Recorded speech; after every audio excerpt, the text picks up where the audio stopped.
We'll call the January 21st, 2021 meeting to order. If you wish to speak throughout the evening at all at the dais, if you could grab a comment card and please fill that out prior to coming to the podium. But I would at this time ask everyone to rise for the invocation given by Reverend Norma Fontaine Filbert from Garden of Grace Ministries.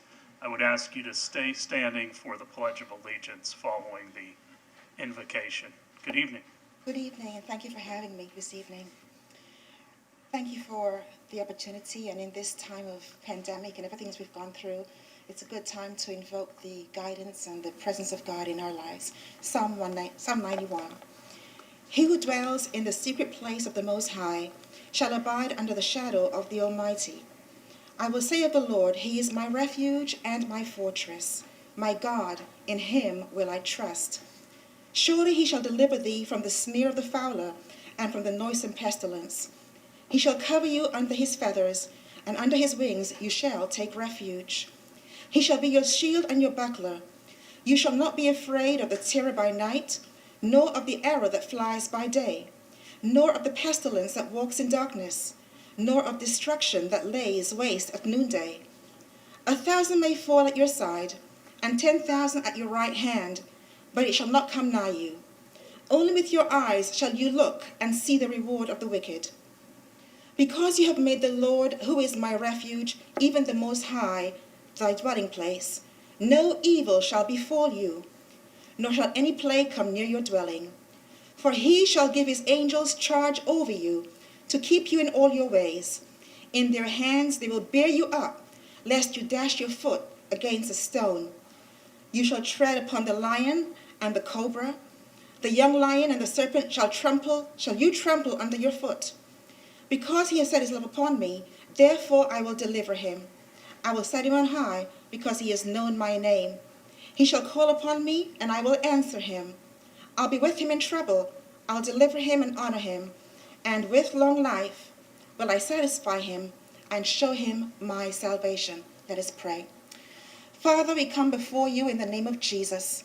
We bless your name for who you are. We give you praise, glory, and honor, because you alone are Jehovah, the Most High. Lord, we look around and we see your signature everywhere. And we know the God who we call our God is the true and living God. Father, thank you for your loving kindness. Thank you for your tender mercies. And Lord, we echo the sentiments of the writer. Morning by morning, new mercies we see. Father, indeed, we can declare that you have been good. Lord, this day I humbly ask your blessing upon these your servants. Lord, it is an honor and a privilege to be about your business on behalf of this city. Lord, I pray for wisdom for each and every one, for the commissioners, the councilmen, for the mayor, Father God, the city managers, all those who are affiliated with this group. I pray for wisdom that only comes from you. Lord, your word says, if any man lacks wisdom, let him ask of God, and you will give that wisdom liberally and freely. And God, this night, even as we commit ourselves to your service, Lord, help us to disagree without being disagreeable. Help us, O God, to be unified despite our differences. Help us, O God, to have the ultimate goal of serving you and honoring you with our lives and with the abilities and the talents you've given to each one of us. Lord, we thank you for the opportunity to be part of your work here on this earth. And we echo the Lord's Prayer where you say, thy kingdom come, thy will be done on earth as it is in heaven. So, Father, I humbly ask a blessing upon each and every one gathered here today. Lord, I bless them in the name of the Father, Son, and Holy Spirit. Have your way, and even as they move forward with the agenda of this night, may all that is said and done bring honor and glory to you. This is my prayer this evening. In Jesus' name, amen. Thank you, Reverend. Appreciate those inspiring and challenging words. Thank you. Please join us in the Pledge of Allegiance. I pledge allegiance to the flag of the United States of America and to the republic for which it stands, one nation, under God, indivisible, with liberty and justice for all.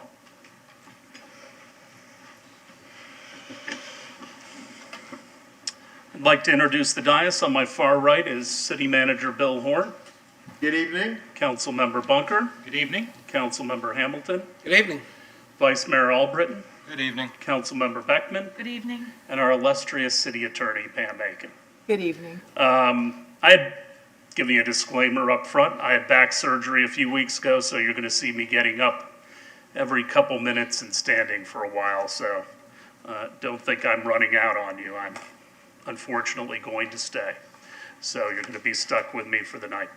I would ask if there are any amendments to the December 17th, 2020 minutes. Do I have a motion? Move to approve the minutes of the last meeting? Got a motion and a second. All in favor? Aye. Opposed?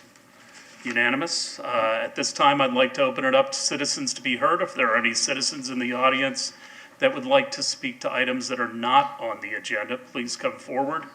We ask you to state your name for the record and respectfully ask you to keep your comments to 3 minutes.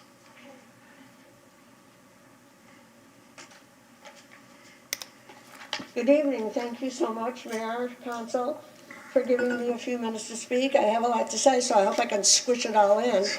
First of all, I want to tell you how excited I am about downtown, how beautiful it looks. A lot of people come to council and like to complain. Well, I want to come tonight and thank some people. So here we go. I want to thank the council, the Downtown Clearwater Merchants Association, Amanda Thompson and the CRA, and the Downtown Development Board. So I want to start with the council. I think it's been about 10 months ago when this all pandemic stuff started and everybody was getting panicky and the restaurants were going to have to close and all this. So we have a wonderful Merchants Association and they think outside of the box. It's a fabulous group. So about 10 months ago, I think quite a few of the members came to see you and they had an idea. And their idea was that why couldn't we have outdoor dining, move all the tables outside, and if you would be kind enough to shut down the 400 and 500 blocks so we could have it pedestrian friendly. So, boom, it was done.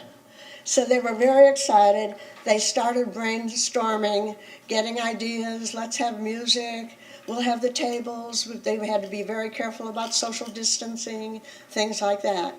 So now, I think it started out as a trial for 3 months, and everybody was so excited about it. So then, well, let's try another 3 months.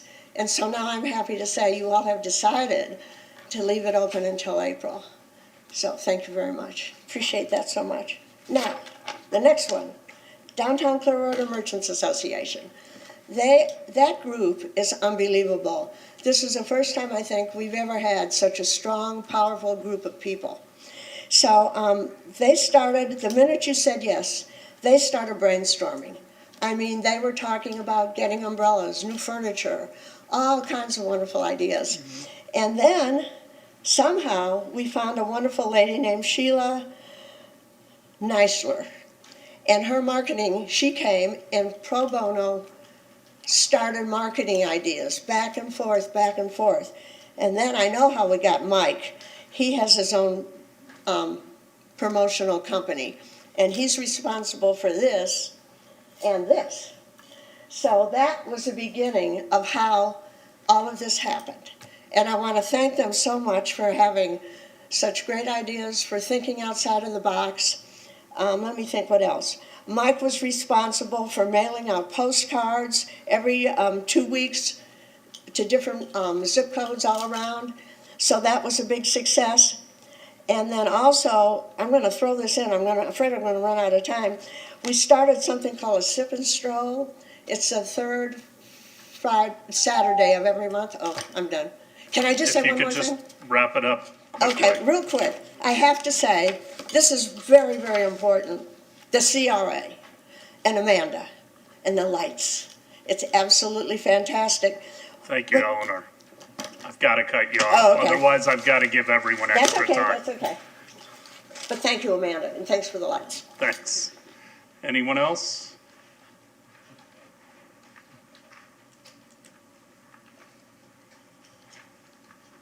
Lena Teixeira, 628 Cleveland Street. On behalf of the members of the Clearwater Downtown Merchants Association, or the DCMA, I want to thank you, our mayor, our members of City Council and City staff, for your continued support as we all gain economic health amidst COVID-19. The street closures of the 400 and the 500 blocks of Cleveland have created a new synergy and energy to work together and towards giving back to the very community which has supported us during these challenging times, and for that we are most grateful. Part of the district's DNA is to be proactive in supporting local charities, which means so much to Clearwater's quality of life. As a group, we've had set aside the fourth Thursday of each month to host a joint fundraiser donating 10% of our proceeds, which is called Dine Out for a Difference. It serves up many goals, raising much-needed funds for local causes, raising awareness of these charities, and giving residents and visitors an opportunity to dine outside safely and within COVID protocols. In honor of Anti-Human Trafficking Awareness Month, next Thursday, January 28th, the district is having its second Dine Out for a Difference to benefit SAFE, which is Strategic Alliance to Fight Exploitation. And I'd like to invite and welcome the public and members of council and city staff to join us.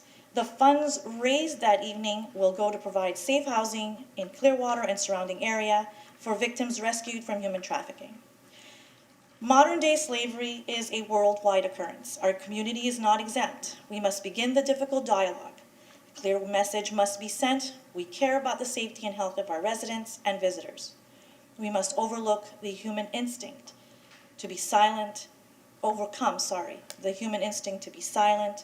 to ignore, deny, or look the other way. Sadly, major sporting events like the Super Bowl serve as a breeding ground for this atrocity.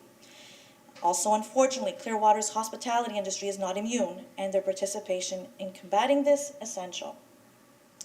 The district wants to do what it can to support the services already in place to help these victims and raise awareness of what's happening almost in plain sight. So, if you are going to be dining out on Thursday, dine out at the district and make a difference. Thank you. Thank you, Mrs. Sheda.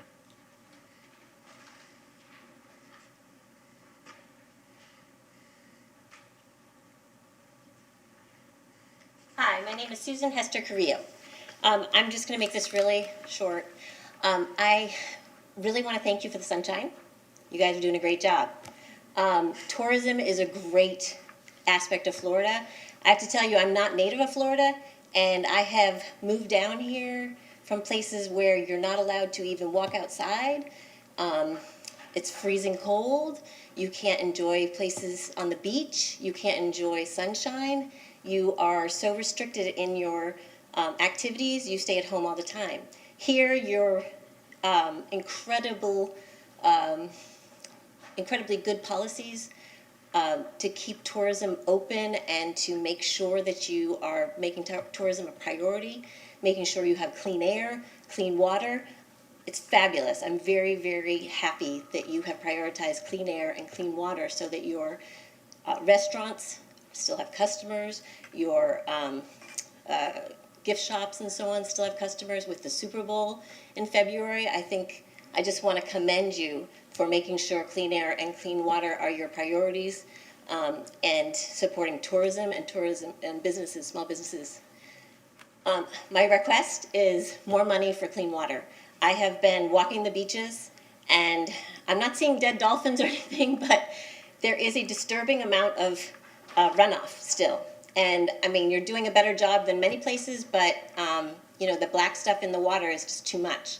So I would like to make a request that you increase the budget for water filtration technologies, water filtration plants, and clean water measures that you have to implement, and also for making sure you maintain clean air standards.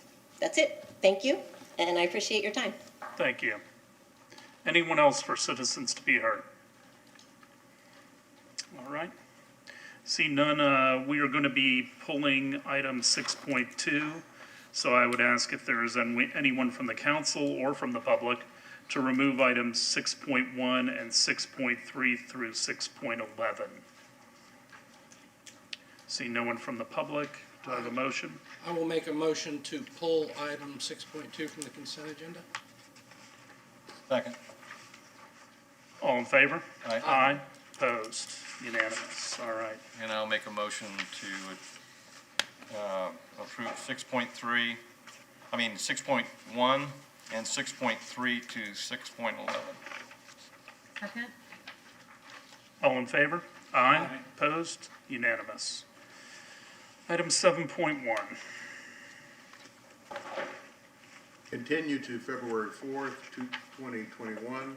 Approve staff request to vacate an alley located within the Clearwater Gas Complex at 777 Maple Street, described as all of the platted alley lying within Block 10 of Jones subdivision of Nicholson addition to Clearwater Blocks 7, 8, 9, and 10, as recorded in Plat Book 4, page 82 of the Public Records of Hillsborough County, which Pinellas County was once part, and pass ordinance number 9434-21 on first reading.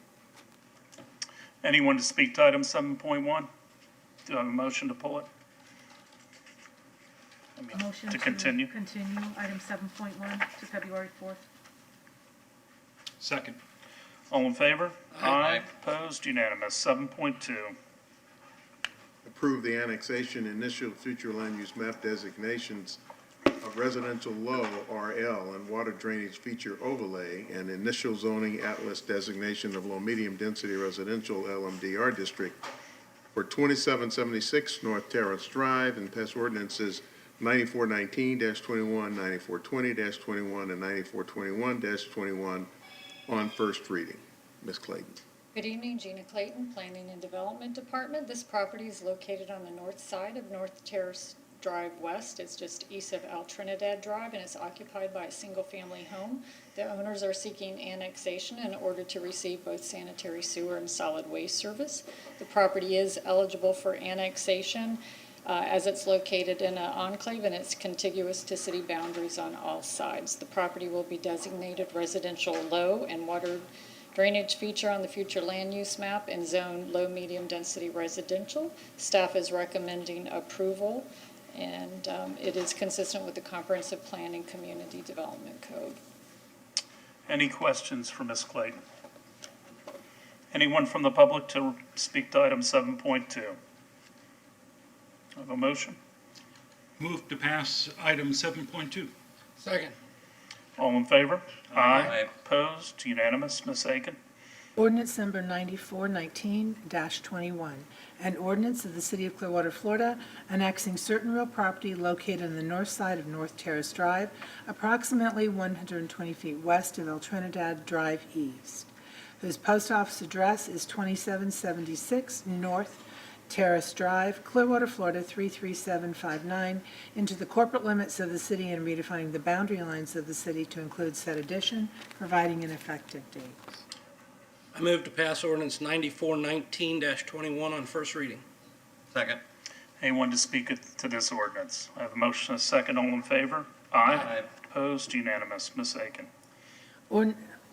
Ordinance number 9420-21, an ordinance of the City of Clearwater, Florida, amending the future land use element of the comprehensive plan of the city to designate the land use for certain real property located on the north side of North Terrace Drive, approximately 120 feet west of El Trinidad Drive East, whose post office address is 2776 North Terrace Drive, Clearwater, Florida 33759, upon annexation into the City of Clearwater as residential low RL and water drainage feature overlay, providing an effective date.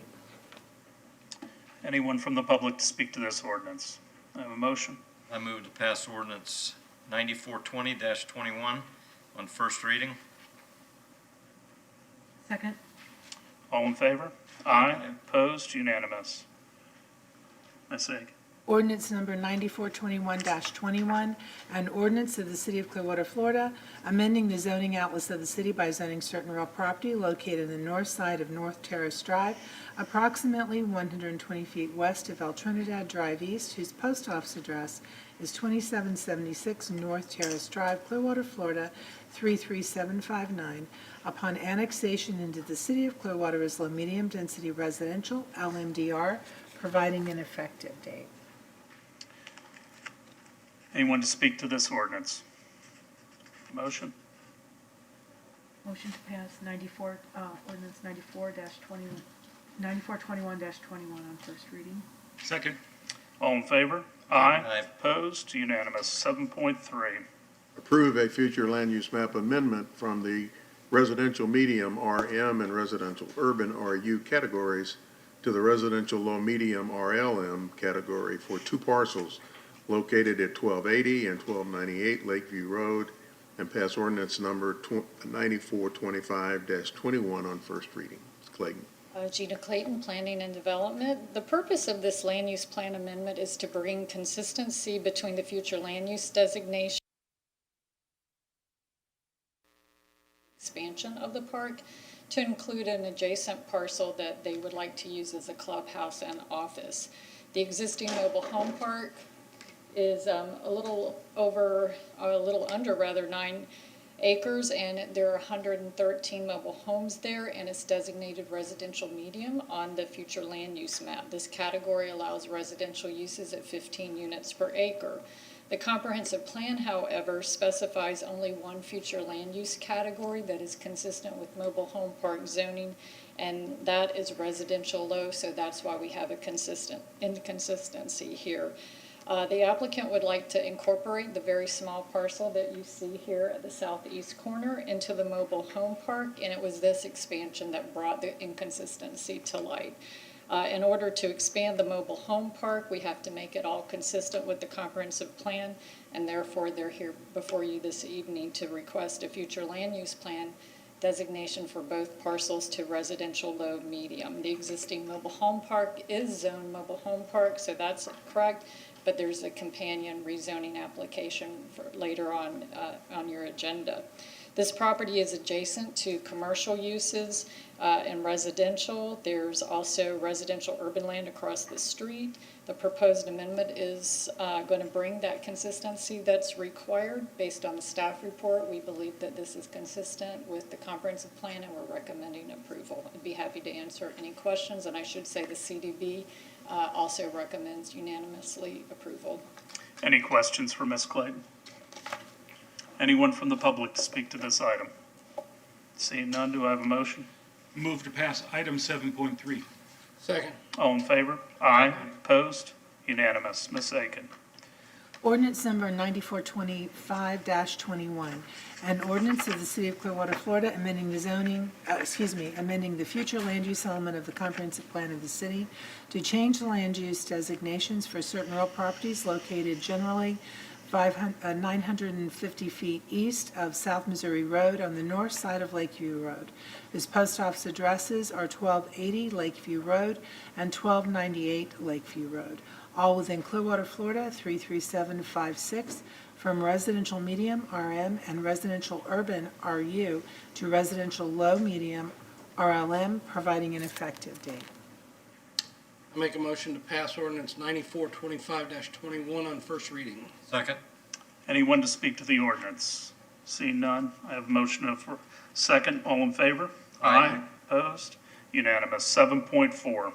Approve a future land use map amendment from the residential suburban RS category to the residential urban RU category for 2250 Nursery Road, and pass ordinance number 9427-21 on first reading. Ms. Clayton again. The request before you is to amend the future land use designation of this 0.875 acre property that's located on Nursery Road. It is designated residential suburban, which allows 7.5 dwelling units per acre, and they are requesting residential urban, which would be at 7.5 units per acre. So if approved, the plan amendment would result in an increase in allowable development potential from 2 units to 6 units. There's also a companion rezoning application later on your agenda. According to the applicant's representative, the site is currently occupied by 4 units, but our city records indicate there are 2. While this plan amendment would legitimize the number of units on the site, it wouldn't legalize any non-permitted construction. While we don't have any redevelopment plans on file at this time, the owner did indicate that their plans are to redevelop the property. This area is characterized by a variety of uses. You can see on the aerial, there's multifamily to the west and single family to the north, and a county retention excuse me, I thought this was blurred. The county retention area is located adjacent to the east. The surrounding future land use categories include residential high to the west, residential suburban to the north, and residential medium and commercial to the south. So you have a variety of categories in this area, but outlined in the staff report, we make the findings that this is consistent with the comprehensive plan and the community development code, and the CDB reviewed this at their meeting and recommended approval, and I'd be happy to answer any questions you may have. Any questions for Ms. Clayton? I have a question. Councilmember Beckman. Can you explain the difference between legitimize, not legalize, when they have, four pieces, four developments there? Well, I would say that the zoning, if you pass the land use plan amendment, the allowable development potential would increase so that those units are allowed, but they don't have building permits on file showing that they legally constructed the units. And I think that the applicant's representative is here. I know there was some conversation at the CDB meeting whether in fact there are actually four or not, but that was the information we were provided back in December. So there's no penalty for somebody that's put up additional units without permitting, and now we're allowing more? There are penalties and there's code enforcement action, and if they want to keep the units, they would need to document that they meet the building code. Are there like registration fees and things like that they have to? I don't know about a registration fees, but there would be fees involved. I don't know if there's any punitive fees off the top of my head for getting permits for unpermitted work. I don't think there's a specific fee for that. Thank you. Other questions? Were these structures built by the current owner, or were they pre-existing? The applicant is here. When we annexed the property back, I think in '99 or around that time, there were 2 units on the property, and I don't think the ownership has changed. But, Okay. yeah.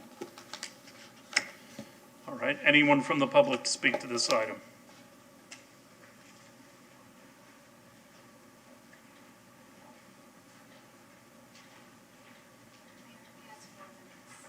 Okay.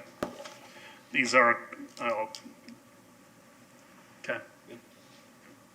Members of the council, I am here on behalf of I'm Clay Gilman with McFarland Ferguson McMullen, and I'm here on behalf of my clients, Mr. Robert Metz and Mrs. Margaret Metz, who live at the property that directly abuts this property at issue to the north at 1478 Maple Forest Road. I can show you exactly where they are. But my clients are strongly in opposition to the proposed amendment here today.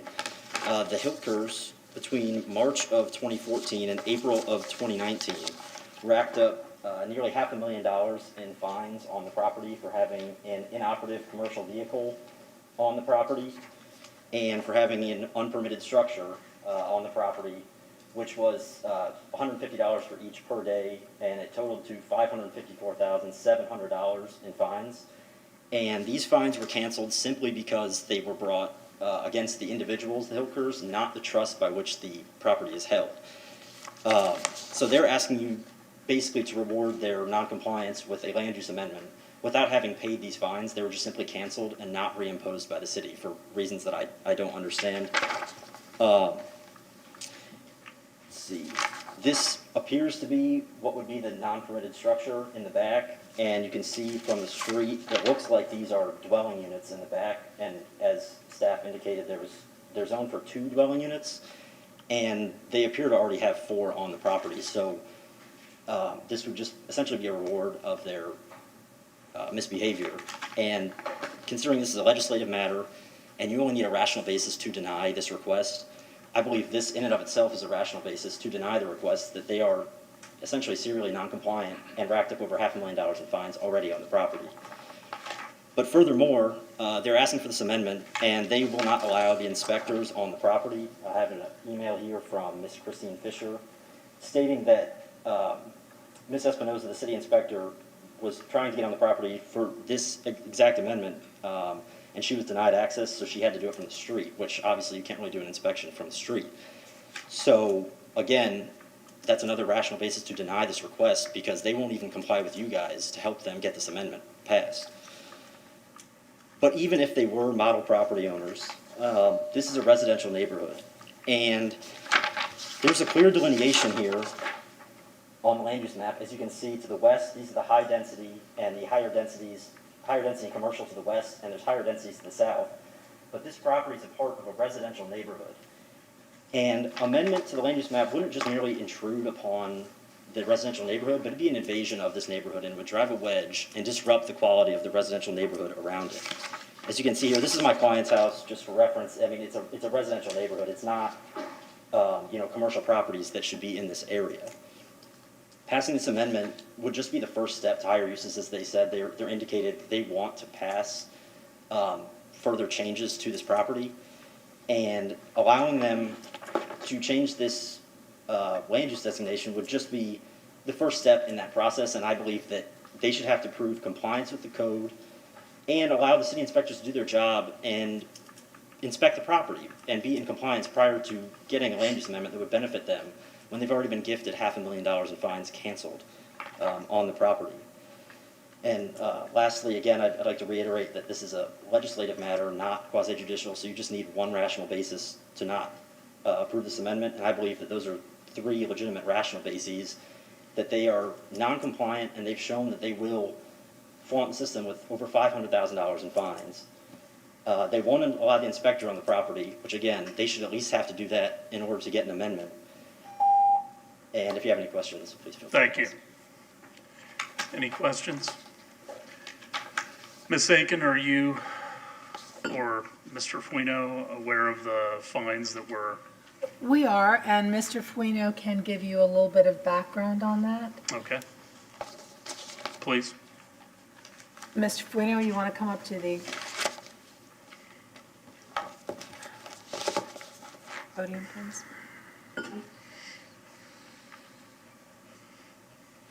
Good evening, Council. Michael Farino, Assistant City Attorney. The issue with the code enforcement case was that the named defendant, for lack of a better term, in that case was basically named wrong. We named the individuals instead of the trustee because it was property was placed in a trust. It wasn't the code enforcement's fault. The property appraiser had the name wrong, and there was a misindexed deed. That was brought to my attention, and the right thing to do was to simply essentially dismiss the case and cancel the lien. From what I understand, as of today, there are no active code enforcement issues on the property from having a visual inspection by the code inspector. That was done today. So there will be no need to start a new code enforcement case against the property.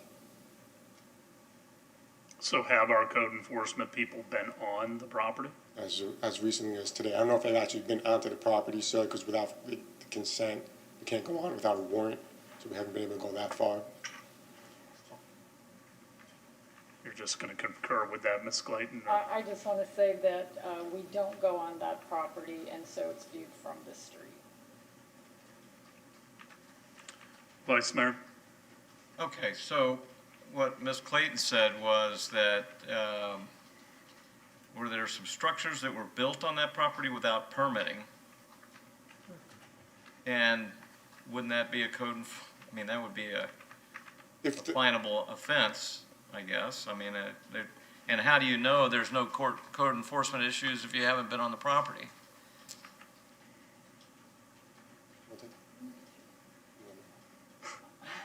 We did, I believe, have a code, as part of those that were dismissed, a code case about those units as well.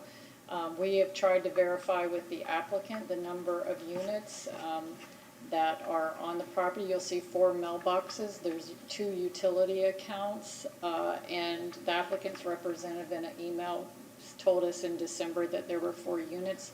I think if you hear from the applicant, you can hear directly what they have to say about those. But I misspoke. There is a triple fee, not, if you do work without a permit. So I'm sorry I didn't say that earlier. So it's a triple fee? A triple fee, yes. Okay, so does that mean, all right, can I continue on with your thought, I guess, Mr. Vice Are you Mayor? done, Vice Mayor? Yeah, I've still got other questions, but So There was an owner of the property, and the owner of the property is named in a trust, not the people who are living there. And so the trust racked up $500,000 in fines. Over how many months did it take to rack up that much fines? Like a couple years? The original lien was against the individual. Uh-huh. How long, what year?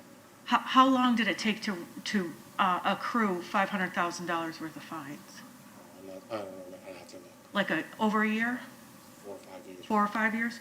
Okay, so for 4 or 5 years, we've been sending code enforcement bills and notices to someone who has not responded for 4 to 5 years and racked up $500,000, which isn't unusual because we've had other cases, right, about that.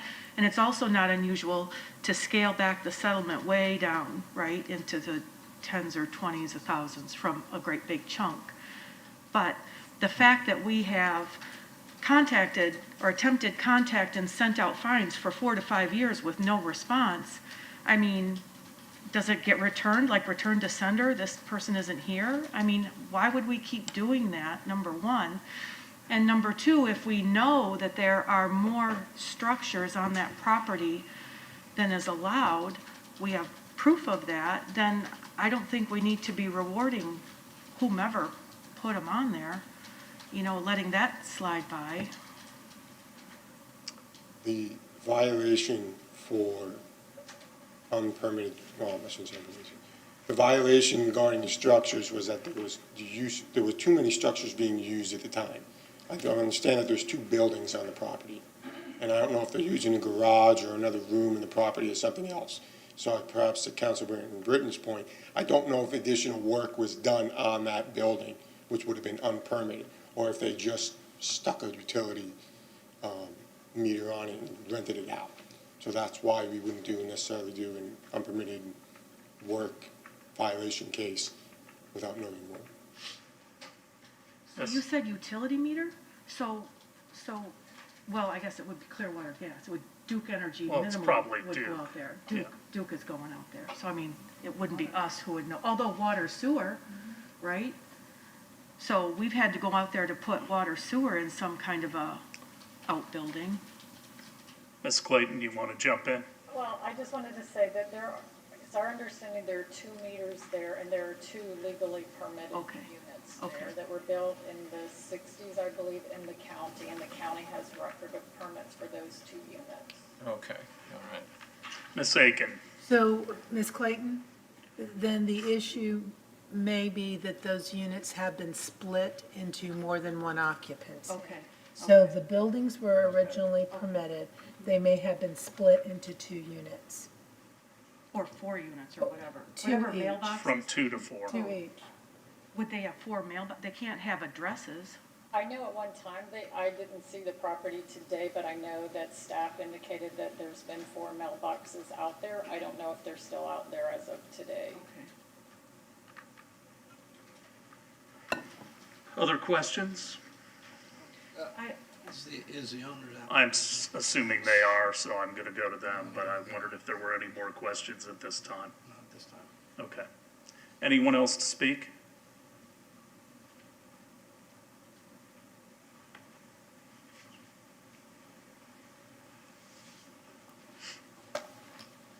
Good evening. My name is Hushko Vahi. I'm with Northside Engineering. We're located in Clearwater, 33765. And I'm representing Mr. Larry Helkert, and his son-in-law, Travis Hott, is here this evening also to maybe address some of the questions that you might have that I cannot answer. But the project before you tonight is to amend the land use that is currently consistent with Pinellas County. In other words, once and if this land use has been approved, if it is approved, we will not have to go to the county and amend the land use plan at the county or the state level because the land use is already there for this project.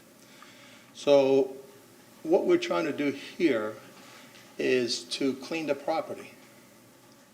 Building's been here for a long, long time. It's not in good shape. We all know that. In fact, it's in a very bad shape. And the intent is to improve the property. So if this project is approved by you tonight, we will be tearing down the buildings, and we will have to go before CDB, and CDB has their own criteria related to landscaping, setbacks, traffic, things of that nature. So as far as the code enforcement and so forth and so on, there's a lot of speculation. We don't really know what's happened, but if there's anything that legally Mr. Hilkert would have to pay to be consistent with your enforcement requirements or whatever, we'll be glad to address. And if there's any fines to be paid, that's another situation. But what we're trying to do here is to improve the land, make the land, upgrade the land. And this land use is very consistent with the neighborhood. I mean, look at the property to the west. It's high density. To the south, it's commercial. And approval of this urban land use versus suburban would be a very good transition to what's surrounding us, whether it's to the east of us or to the north of us. So I respectfully request that to think of the future and what we're planning to do and not what's happened in the past. We will clear that up. We will make the project a property that we all can be proud of. It's a part of Clearwater. If we want to improve this property, then we need to help the owners get there and not say, no, go home and we're not going to let you, and what will we all accomplish by doing that? So if there are any questions related to, fines and so forth and so on, Larry's son-in-law can address any of those concerns. What are the plans for the property? We are planning on building 6 units, which is allowed, from 2.5 units an acre, that's suburban right now, would be 7.5 units will be urban. So we'll be raising the building and constructing 6 units. And that will meet code. It'll go before CDB. CDB will have their own approval requirements, setbacks, landscape, traffic, all those requirements, drainage. Right now, there is no drainage. Townhomes, single family? Townhomes. There'll be townhomes. Okay. Any other questions? I had questions for the owner of the property. Okay. Developer, but not for me. Charles?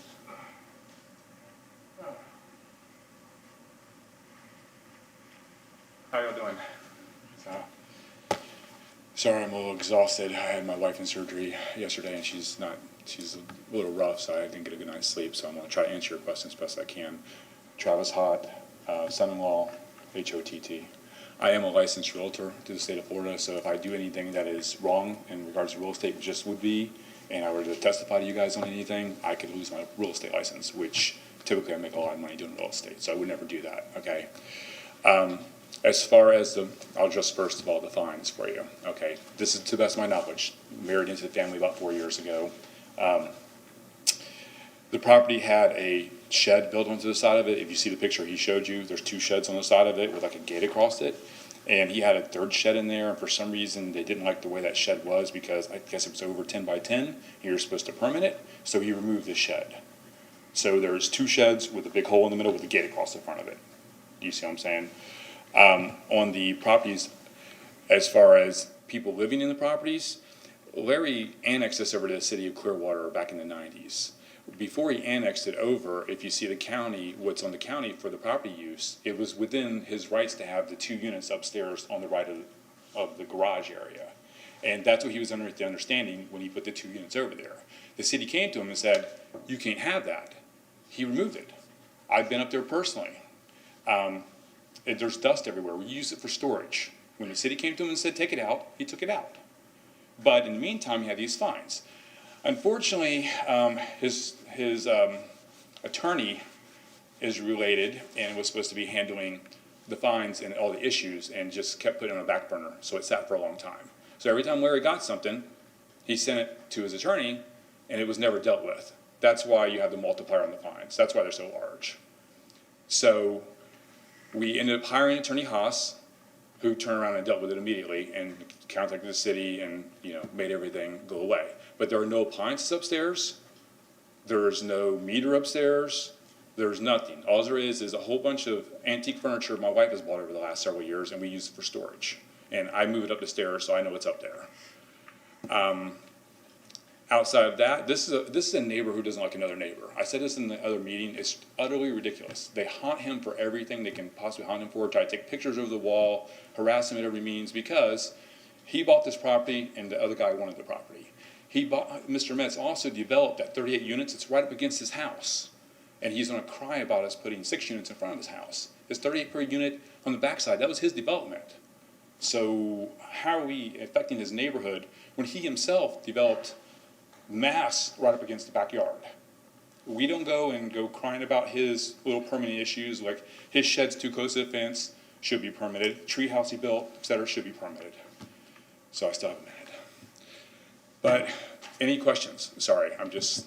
No, they never put the timer on for you. Oh, okay, sorry. So outside of that, I mean, from what I've heard, I've tried to answer questions best I could. We're trying to make the area better intrinsically, you know what I'm saying? There's a drainage problem with the county there. It took out a sidewall. They brought in pictures of it. That sidewall had come down. We've already addressed it with the county. The county's having to rebuild that ditch, and they're putting the fence up sometime here. They're working on the road right now, but I can give you the supervisor's name if you want to. That was what they addressed in the last time, was the wall came down. Well, the wall came down because the ditch took the wall down. It's the county's. I can't touch the county's ditch. So, open up to you guys. What questions do you have? Councilmember Hamilton. I'm a little foggy on why a code inspector for the city of Clearwater would not be allowed on the property to look at things. We need that kind of information to come to us so that we can make decisions on things like this. And being told that the code inspector has not been allowed on the property, what's the reason for that? I honestly don't know on that. That was Attorney Haas told them, you see what I'm saying? But I think it's because of the harassing nature of the neighbors, because they're continually calling code enforcement, trying to get us in trouble on a regular basis. And it's been an ongoing issue for years. We don't get called on. We have numerous properties. We don't get called on by anybody. We keep everything up to par.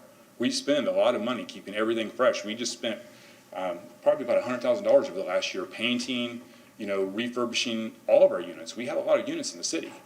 And, we're rewarded by one neighbor who doesn't like him, who's always trying to get him in trouble. So once again, I mean, if you go to Attorney Haas and your attorney goes to Attorney Haas and asks for it, I mean, I don't see where there's an issue with it, because I can bring you guys pictures. I don't care. I'm a realtor. I cannot lie to you in regards to this. There is nothing upstairs. It's empty besides furniture. That is mine, actually, used for storage. So, a little frustrating on that part of it, that we're not, and he's talking about windows out the back. I don't know what he's talking about, multiple windows out the back. That's a big block building. I mow that yard. I'm not familiar with any windows out the back. And I mow that yard like every week. So, I'm trying to help my 80-year-old father-in-law, so I'm trying to do. I'm helping. He's a builder by nature. The house out front isn't a tear down, but it's not great. And he's a builder by nature, and right now he has no projects. So he wants to go out there and put 6 nice townhomes out there because it's in his name. You see what I'm saying? He doesn't like that gray house there. That gray house is in his name. He wants to put something saying Larry Hilkert on it. He doesn't want to put something, when you drive by it, it's a gray house, you see, and it's not great, it's not bad. But inherently, I tell him, do what you want to do, Larry. He's 80. Just try to help him out. Vice Mayor? What's the timeline on your 6 units? I mean, what is your timeline getting those under development? Well, we are month to month with a current lease. So we went ahead and did that. We did not renew their lease this year. So we are month to month with them currently. They are a family of like 6 living in there, because it's 4-bedroom, 2-bath. And we'd probably give them 60 days to move out. We still have to get by this process. This process has been taking a long time to do. But Larry is 80. He ain't going to extend this thing out for 10 years to do. He wants to go ahead and start it. He doesn't want to, that's the reason why we paid thousands of dollars to an engineer to develop, we're $6,000 or $7,000 already trying to get the engineer to develop the property for us so we can do the work. I would never spend $6,000 or $7,000 and let it sit there for 10 years. That'd be stupid. Nothing personal, but, and once again, he's 80. He's not going to be around forever. I'm not a builder by nature. He can go out there and supervise away and tell people what to do and tell people what he wants. Me, I hire people and they do that work, and they're the professionals. And that's what he loves to do. So I'm assuming sometime at the end of the year to the beginning of next year, but it depends on how fast everything gets done. We have to apply for drainage, we have to apply for, road drivage, all that stuff, that, we addressed it with the county the other day, that there's a backflow from Belcher that comes back down that road, and, that's what took our wall out on the ditch, and so the county has to come back in and redo the drainage there too, so as soon as we can, but I'm held up by things greater than mine. I guess I am disturbed that an inspector couldn't get on the property, that it's a titling issue that caused us to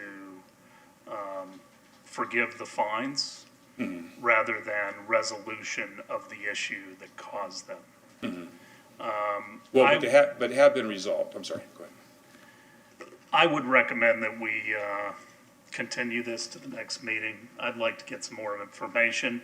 I'd also like for your father-in-law to let an inspector on the property. Okay. And if he doesn't feel comfortable with that, then it's probably gonna sit there for a while. I don't think it's attractive the way it is right now. So, I mean, I understand redeveloping it into something that is better and more attractive, as long as we all believe that it is reasonable with the neighborhood next to it. Councilmember Hamilton? And I agree with the continuing it. But, yeah, I also think, I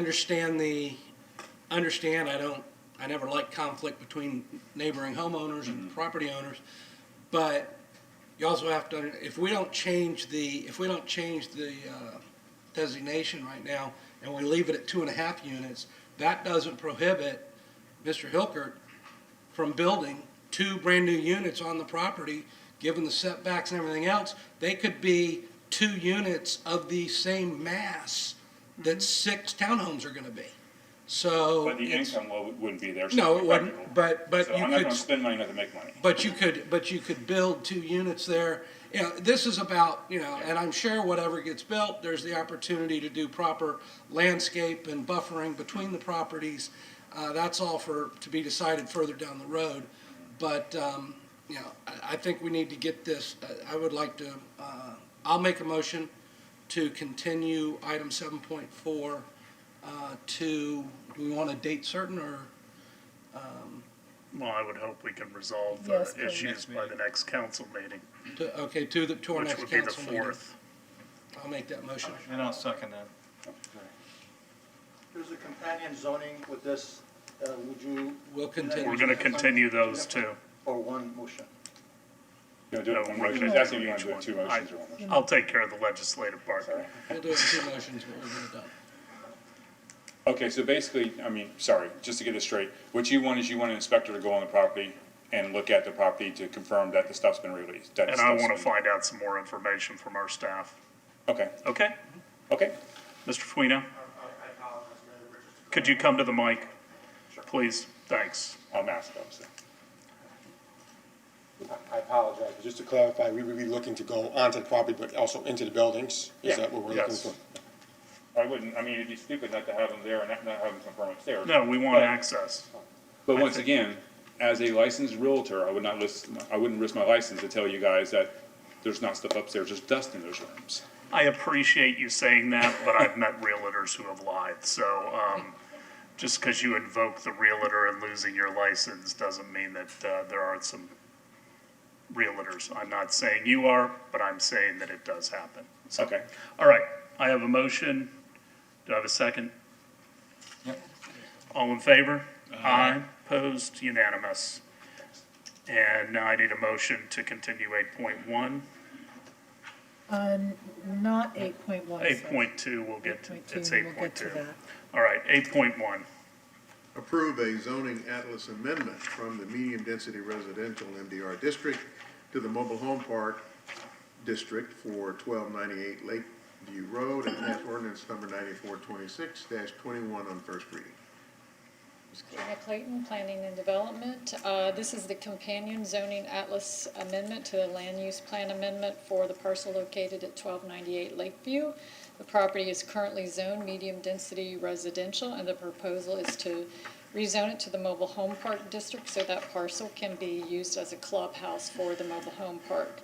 The proposed mobile home district is in character with the overall zoning designations in the area and is compatible with the surrounding use, and as detailed in the staff report, the proposed amendment is consistent with the Comprehensive Plan and Community Development Code. CDB recommended approval.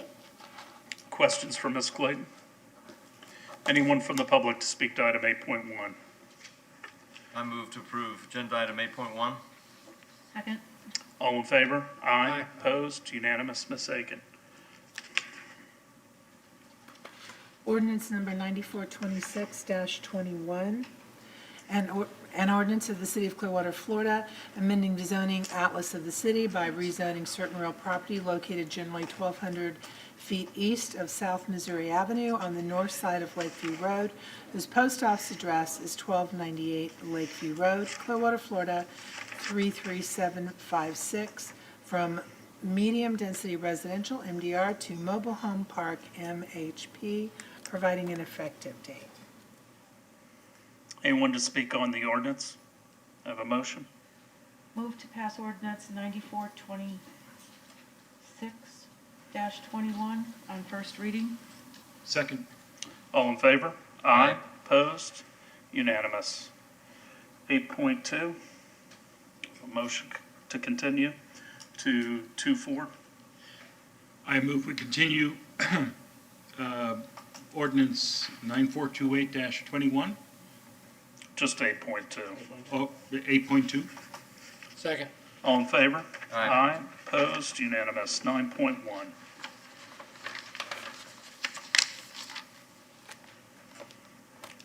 Ordinance number 9416-21, an ordinance of the City of Clearwater, Florida, annexing certain real property located in the north side of Cedeva Circle North, approximately 380 feet west of North Betty Lane, whose post office address is 1266 Cedeva Circle North, Clearwater, Florida, 33755, into the corporate limits of the city, and redefining the boundary lines of the city to include said addition, providing an effective date. I move to adopt ordinance 9416-21 on second reading. Second.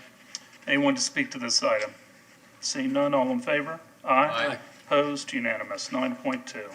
Ordinance number 9417-21, an ordinance of the City of Clearwater, Florida, amending the future land use element of the comprehensive plan of the city to designate the land use for certain real property located in the north side of Cedeva Circle North, approximately 380 feet west of North Betty Lane, whose post office address is 1266 Cedeva Circle North, Clearwater, Florida, 33755, upon annexation into the City of Clearwater as residential urban, RU, providing an effective date. Anyone from the public to speak to this item? Have a motion? Move to approve agenda item 9.2. Just the ordinance. Motion to adopt. Oh, motion to adopt ordinance 9417-21 on second reading. Second. All in favor? Aye. Opposed? Unanimous. 9.3. Ordinance number 9418-21, an ordinance of the City of Clearwater, Florida, amending the zoning atlas of the city by zoning certain real property located in the north side of Cedeva Circle North, approximately 380 feet west of North Betty Lane, whose post office address is 1266 Cedeva Circle North, Clearwater, Florida, 33755, upon annexation into the City of Clearwater as low-medium density residential, LMDR, providing an effective date. Anyone from the public to speak to this item? Have a motion? Motion to adopt ordinance 9418-21 on second reading. Second. All in favor? Aye. Aye. Opposed? Unanimous. 9.4.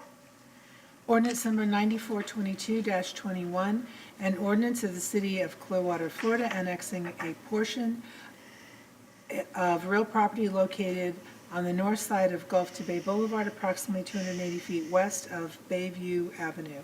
His post office address is 2970 Gulf to Bay Boulevard, Clearwater, Florida 33759, into the corporate limits of the city, and redefining the boundary lines of the city to include said addition, providing an effective date. Anyone from the public to speak to this item? Motion. I move to adopt ordinance 9422-21 on second reading. Second. All in favor? Aye. Aye. Opposed? Unanimous. 9.5. Ordinance number 9423-21, an ordinance of the City of Clearwater, Florida, amending the future land use element of the comprehensive plan of the city to designate the land use for a portion of real property located on the north side of Gulf to Bay Boulevard, approximately 280 feet west of Bayview Boulevard, whose post office address is 2970 Gulf to Bay Boulevard, Clearwater, Florida 33759, upon annexation into the City of Clearwater as US 19 Regional Center, US 19 RC, providing an effective date. Anyone from the public to speak to this item? A motion. Make a motion to adopt ordinance 9423-21 on second reading. Second. All in favor? Aye. Aye. Opposed? Unanimous. 9.6. Ordinance number 9424-21, an ordinance of the City of Clearwater, Florida, amending the zoning atlas of the city by zoning a portion of real property located on the north side of Gulf to Bay Boulevard, approximately 280 feet west of Bayview Avenue, whose post office address is 2970 Gulf to Bay Boulevard, Clearwater, Florida 33759, upon annexation into the City of Clearwater as US 19, providing an effective date. Anyone from the public to speak to this item? Motion. I move to adopt ordinance 9424-21 on second reading. Second. All in favor? Aye. Aye. Opposed? Unanimous. 10.1. Confirm COVID-19 emergency proclamation and adopt resolution 21-01. Assistant Chief Grant. Good evening, Javon Graham, Division Chief Emergency Management. This is our weekly extension of Declaration of Emergency, whereas as today we've had over 55,000 cases of positive cases of COVID in Pinellas County, approximately 3,600 hospitalizations, and over 1,200 deaths. So this declaration is to ensure the continued support as we still deal with this nationwide emergency. Any questions? Any questions for Chief Grant? Anyone from the public to speak to this item? Have a motion? Motion to confirm our emergency proclamation and adopt the resolution? Do we have to do it separately? Approve 10.2. Approve 10.1? 1, I'm sorry. 10.1? Yes. Second. All in favor? Aye. Opposed? Unanimous. Ms. Aiken? Resolution number 21-01, confirmation of the COVID-19 emergency proclamation, January 21st, 2021, a resolution of the City of Clearwater, Florida, confirming declarations of a state of emergency, providing an effective date. Move to adopt resolution 2101. Second. All in favor? Aye. Opposed? Unanimous. Happy birthday, Javon. Aren't you supposed to leave? No. 10.2. Amend Clearwater Code of Ordinances, Section 6.29, alcoholic beverages, closing hours, prohibiting the sale of alcoholic beverages by alcoholic beverage establishments between the hours of 1 a.m. to 8 a.m. in Clearwater Beach, Sand Key, and Island Estates. Pass ordinance number 9435-21 on first reading. Chief Slaughter. Chief Slaughter with the Police Department. Good evening, Council. Following up from the work session discussion, the Clearwater Police Department has seen an increase in police calls for service and heard complaints from regarding late night activity on Clearwater Beach, which led us to analyze our calls for service from the dates of August 2017 through September 2020. When we compared the beach to the other areas in the city, we found that on the other mainland, District 2 and 3, our calls for service began to taper off significantly starting at midnight. However, when you compare that to the beach, the activity of the call volume remained steady from 3 a.m. and then began to decline after that. Looking at the calls, many are alcohol-related, drunk pedestrians, disorderly fights, suspicious persons, those type of calls. And because of the trends towards the nightlife in that district conflicting with the city's kind of family-friendly brand and the balance we're always trying to strike with the residents, with the tenants, with the renters, with the condo owners, We felt that a solution for this might include changing the city ordinance to restrict alcohol sales to 2 hours earlier at 1 a.m. as opposed to 3 a.m. This doesn't require any business to close. It would allow the businesses to operate. They just simply cannot sell alcoholic beverages between those 2 hours. Some of the restaurant bar owners impacted by this proposal are seeking to create a coalition that would try to self-police the issue. We've exchanged correspondences as recently as this afternoon on some ideas. It would need to be further discussed and developed if it were to go that direction. But I wanted the council to be aware that business owners have expressed that interest in trying to address the issue. And we're more than happy to try and answer any questions. Any questions for the chief at this time? Vice Mayor? Well, we talked about this at the work session, and I was kind of advocating at that point that I would probably like to have, since they're all getting together and said, let us fix this, that give them a chance to do that. And I was thinking like a 3-month program, but I was told that you didn't think that was enough time. No, sir, I think to adequately give time to put some measures in place and to really gauge the impact, we probably should give them 6 months. It'd have to be, I think, a larger span of time. 3 months would put our comparative period, basically spring break, which I'm not so sure is a good metric for us as well. So if that is the direction and the desire of the council, I would recommend a 6-month. Thank you. I'd like to open it up to the public. I know some of the business owners from the beach are here, so I'd like to hear from them, and then we can have further questions and discussion amongst ourselves. So if you have a comment, I would ask you to come up, state your name, and respectfully ask you to keep your comments to 3 minutes. Good evening, Mr. Mayor, council members. Brian on 625 Court Street on behalf of Shepherd's and also on behalf of Surfside Tap House and Hogan's Hangout. This is the last thing I expected to be speaking to you all about tonight when I saw you at the CRA meeting on Monday, and I know it's been a long week for all of us. After the work session, several of our firm's clients who would be impacted by this reached out to us. We've been proactively engaging with all of the operations that serve alcohol after 1 a.m. And we do have a plan in place. My understanding is that some of these operators met with Mr. Horn and Chief Slaughter last week, and the description that I've received from the city on that was that it was productive. We're here to listen and be part of the solution. I think that Chief Slaughter absolutely has the idea of where this needs to go, and if it's not going that way, I fully expect that they would be back here before 6 months to tell you that it's not working. And the business owners understand that they need to take responsibility for being part of the solution. So we're here to listen. I think it's probably not productive for a bunch of them to get up and tell you about the revenue and the pandemic and all of that, but you understand all of that. I told them that you know all of that. So our job tonight is to listen and be part of the solution and to work proactively starting today going forward. Thank you. Thank you, Mr. Ongst. Anyone else? Yes, Ms. Call, you have some comments? Comment was submitted by Jana Wiggins. Hello, I live on Somerset Street in Mandalay. Sadly, the amount of noise coming from Shipwreck Bar has quite the history. Residents and guests that live and stay in that area are continually awakened by the ongoing noise that comes from the business. There have been many complaints over the years, and as a resident, I would like to be able to leave my windows open during the nice weather. Not to mention that the bar promotes quite the variety of patrons that tend to wander the streets late into the night. For noise and safety purposes, I would agree that stopping alcohol consumption is at least 1 a.m. These types of places should never have been allowed in a residential neighborhood. Thank you. I can only imagine what happens near other businesses serving alcohol later than 1 a.m. Is that the only comment? Okay. No one else to speak. I'm going to close public comment. You know, as I said on Monday, the beach really is an important economic engine within the city of Clearwater. And there are a lot of competing interests out there. We have our residents, we have hotels, we have restaurants, we have bars, we have our visitors.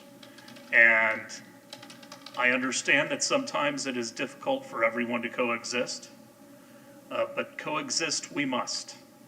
And the other thing that we have to do is we have to protect the brand that is Clearwater Beach. It is a great brand.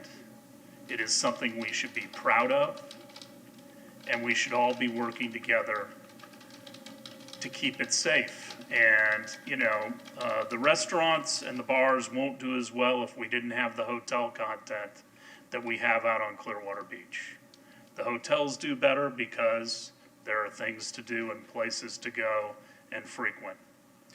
But I think the behavior recently has been self-centered, because I don't think that some of the bars are looking at the overall health of the beach. And I know that it is limited to some of the establishments and not all. I don't really like punishing everyone for the ills of a couple. But I do believe it's time for everybody on the beach to step up together and to self-police. And as the Vice Mayor said, I am leaning towards giving a probationary period, and I think that is the right word, because we can pull that probationary period anytime we want if things don't start going in a better direction. I would hope that the businesses would come together and share some best practices and hold one another accountable. I know it's been a difficult time for everybody during COVID-19, but if you ruin or destroy the environment out there, there's going to be damage to everybody else. And then we also have our residents to take care of as well. So, for those of you who are representing or owners of establishments, my stance tonight is to give you the 6 months that the chief is recommending. But understand, there better be change. Otherwise, in 6 months, I don't really care what the excuses are. I'll be ready to pull it back to 1 o'clock. And I don't want to have to do that. So, Councilmember Bunker and then Vice Mayor. I was a bit disappointed to hear that the owners wanted to listen tonight, because I was actually hoping to hear some of the plans of what they intend to do to deal with the disturbances. If we're going to give them 6 months, do you say we could yank this early if we don't see it going in the right direction? We're not obligated. We're using the chief's recommendation of 6 months, but... Do we have some more information about how they plan to mitigate some of this noise? I can speak a little bit to it, and I would say that I shared a correspondence late this afternoon with Mr. Horn that had gone back and forth between me and some of the staff of Shepherd's. And Shepherd's has taken a little bit of a leadership role, I think, to kind of bring together a coalition. If you're familiar with the beach, we have this really effective group called the Innkeepers that kind of works with the motels and the hotels. It seems to be that they're kind of looking to create a similar coalition.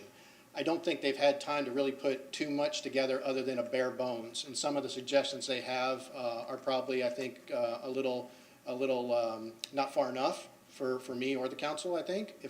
But I think it's too premature to share them. And I don't think in 24 hours we were able to really develop a deliverable document or strategy. I'm here proposing a change, but I am certainly, as I've always said, take direction of the council. I am more optimistic today than I was a week ago or when I first met with you at the end of December and discussed my concerns and my ideas.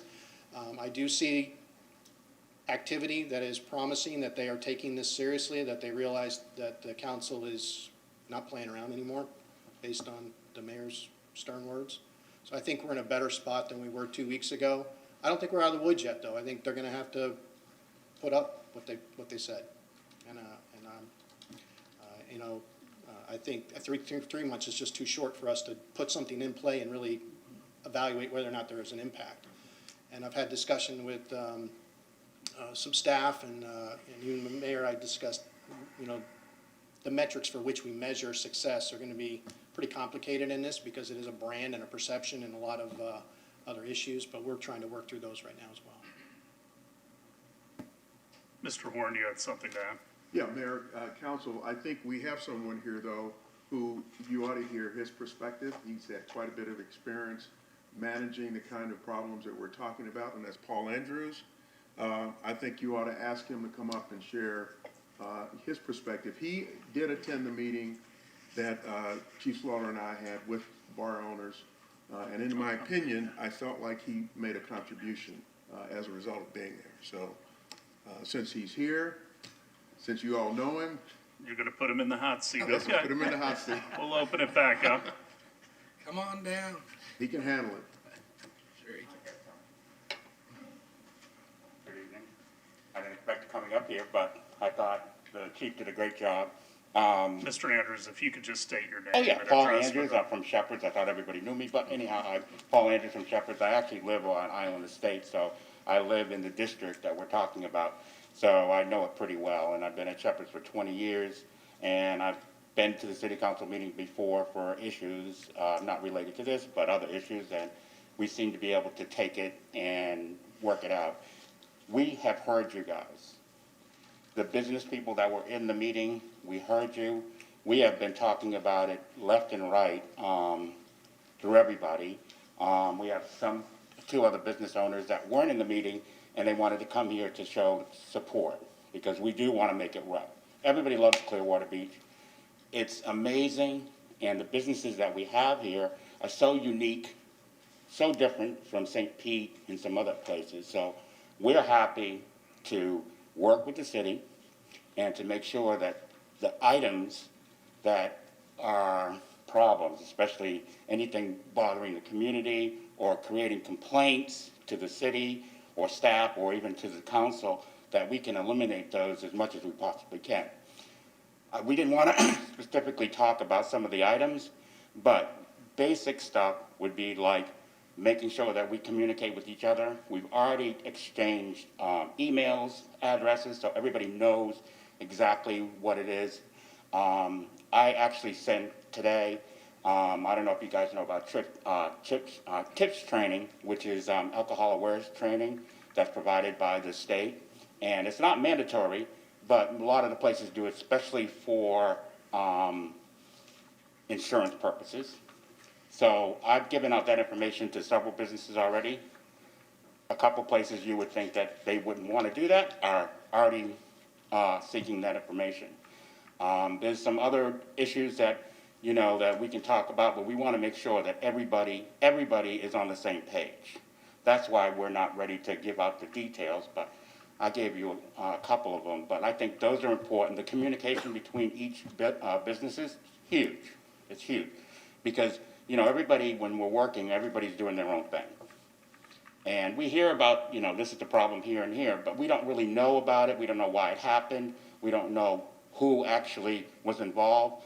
Now we'll be able to do this. So Jerry and I were talking about, what do we call this? And sort of it's like an innkeepers, but barkeepers. So we'll get together on a regular basis. We wanted to wait to this meeting to do the next meeting. So the first couple of weeks, we're going to have meetings regularly. And then when we get into season, it's probably going to be maybe once a month. Okay, but we are ready to do and be better, I guess we'd just say residents and business people, so. Mr. Andrews, have any questions? I really would like you all to come together and yes, create some best practices. You've been here a long time. Yeah, 22 years. You know what the beach used to be like? Yeah. And what it is today? It's totally different. That was hard fought, as you well know. Mm-hmm. And some of us were here for the whole thing, and we don't want to give it up. Exactly. And it will hurt everybody. Exactly. So I take this pretty seriously. I think you're going to be surprised. I think you're going to be surprised because the energy that I'm feeling from everybody is that they want to make it to work so everybody can have a little piece of the pie. So I think you'll be surprised. Questions for Mr. Andrews? No. Thank you. Thank you. Vice Mayor? Yeah, I'd just like to say that I'm not going to take up a lot more time, but what the mayor said, I'm exactly in sync with that. It's been a long time building Clearwater Beach. And, you know, the thing that I really liked about the discussion Monday was that all the bars owners were getting together, and just the fact that they're talking now, there's a few that are going to make it bad for everyone. And if you get everybody involved, they can help keep them in line. And, you know, I don't want to see any hardships more for anybody on the beach, because it's hard enough with COVID this year. But I'm glad that we're going to do this, and I would support the 6-month self-police program, and I'd like to be kept up along the way, see how it's going. So we'll be talking with you, Chief. Thank you. Councilmember Hamilton? Okay. Kind of piggybacking and following up on what I said on Thursday, or on Monday, you know,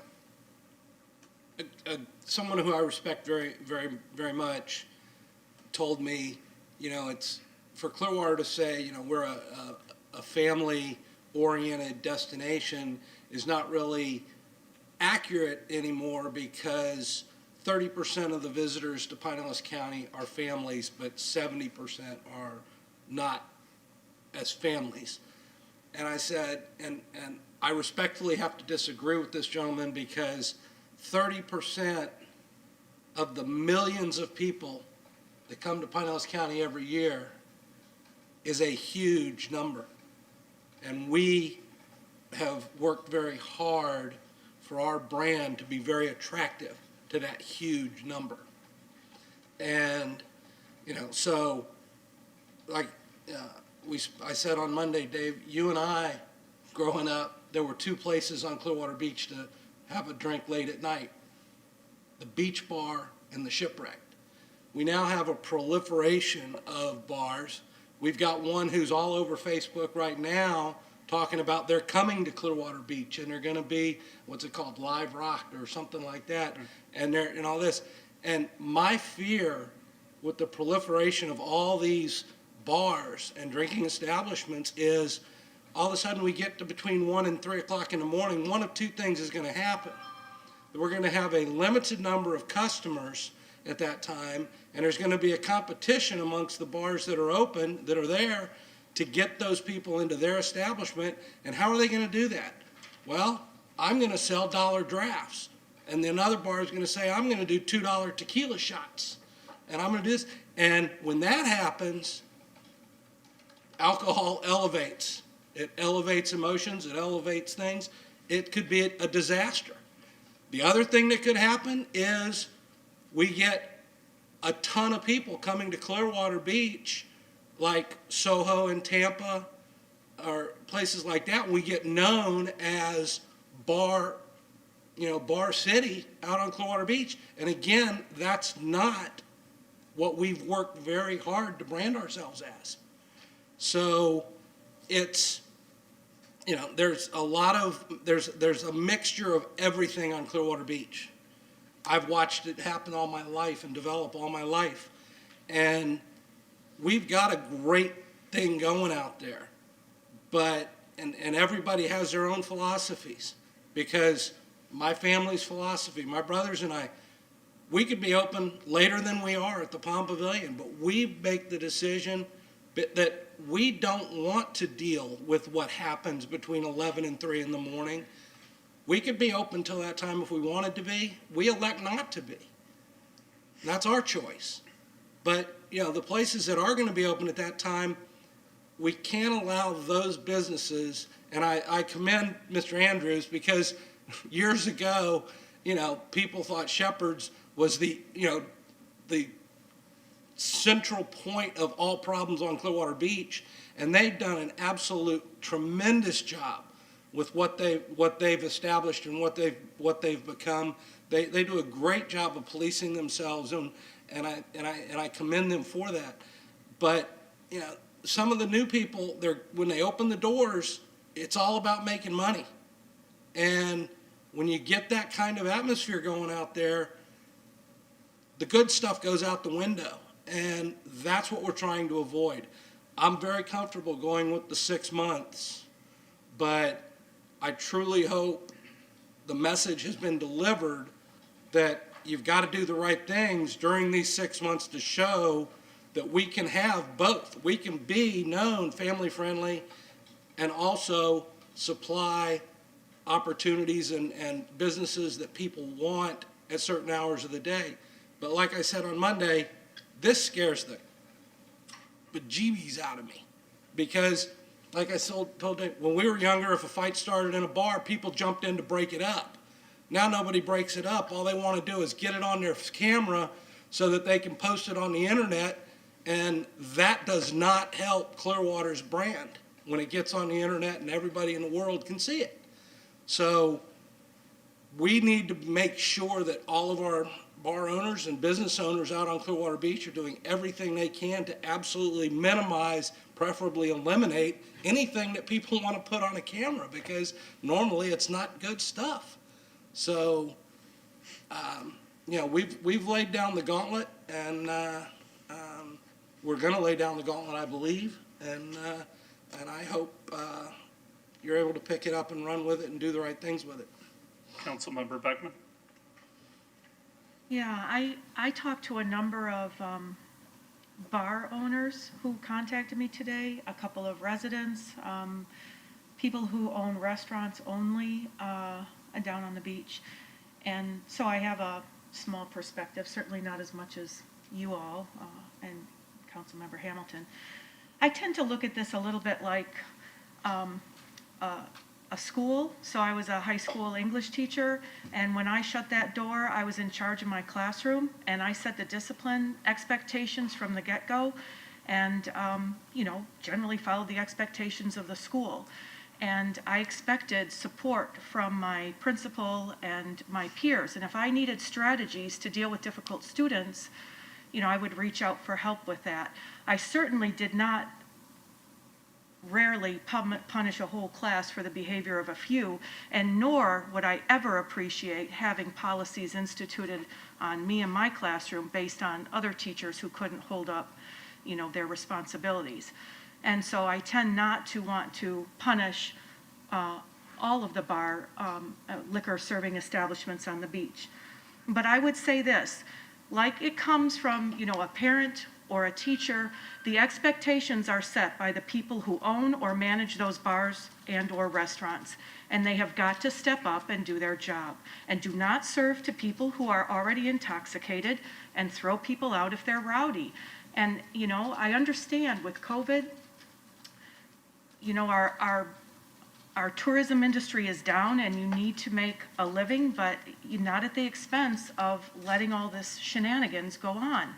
And the other part, so I had bar owners need to share strategies, which it seems like the gentleman in charge of Shepherd's is willing to do that. A unified front and self-policing is crucial. You also need, I think, more of an active police presence and strict enforcement.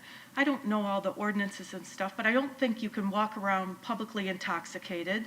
I don't think you can loiter a whole bunch. I've done a ride along with Sergeant Fidelis who, roused up a bunch of homeless people who sit on benches and look like they're loitering. So maybe if we had a concerted, some more focus of police, and this was a resident who lives across the street from the shipwreck, who gets named pretty frequently. I've never been in that establishment, but if police are out walking. Another comment I got was the police do not go into bars, after 9 o'clock, and there's mask infractions. People are standing at the bar and drinking without masks. So that was one thing that was part of my communication with people today. So I think an agreed upon last chance effort and time frame is perfectly fine. I think 6 months is reasonable, but I would like a report on a reduction of calls related to the most common offenders. So we all know whether they say them or not. It seems like there's like 3 that are the most frequent calls to these establishments. And so let's get, every other month an update on those and just tell me what's going on. Or make pinpointed police presence there a little more frequently. But, bartenders need to learn how to say, sorry, you're cut off. You're obnoxious. I don't know, when people can't sleep with their windows open and have profanity shouted out at 3 a.m., that's not right, Those bars have people living around all of them. And I just think those are things I enumerated that I thought would work. I am interested, though, like Councilmember Bunker, in knowing what the strategies are. And if you don't want to be public-facing and step up here and say, we don't have them ready, or we're not ready to share, whatever, that's fine. Or maybe you just don't want it to be out in public what your, strategies are, that's fine. But I'd like, email them to us or share us some other way. I'd like to know what they are. But the training seems good. And if you get a reduction in your insurance because everybody's trained on alcohol awareness, that seems like a win as well. So that's all I've got to say. I would make a motion to deny agenda item 10.2 based on the 6-month Remediation plan? remediation plan we are allowing to move forward. And then we'll revisit And it we in will 6 revisit months it, or yes. less. Yes. I'll second that. Any other questions, comments? All in favor? Aye. Opposed? Unanimous. Nay. Oh. You got a nay from me. A nay? All right. 4-1 with Councilmember Bunker in opposition. 10.3. Disband the Affordable Housing Advisory Committee and adopt Resolution 21-02. Thank you. Chuck Lane, Assistant Director, Economic Development and Housing Department. The Affordable Housing Advisory Committee completed its work this year for 2020, this past year. We'll incorporate their input into our local housing assistance plan. This board is not to be confused with the Neighborhood and Affordable Housing Advisory Board, which will remain intact. This is now an annual process. I'll come back to council later this year to appoint a new committee. I'll take questions, please. Any questions for Mr. Lane? Anyone from the public to speak to this item? Seeing none, do I have a motion? Move to approve agenda item 10.3. Second. All in favor? Aye. Opposed? Unanimous. Ms. Aiken.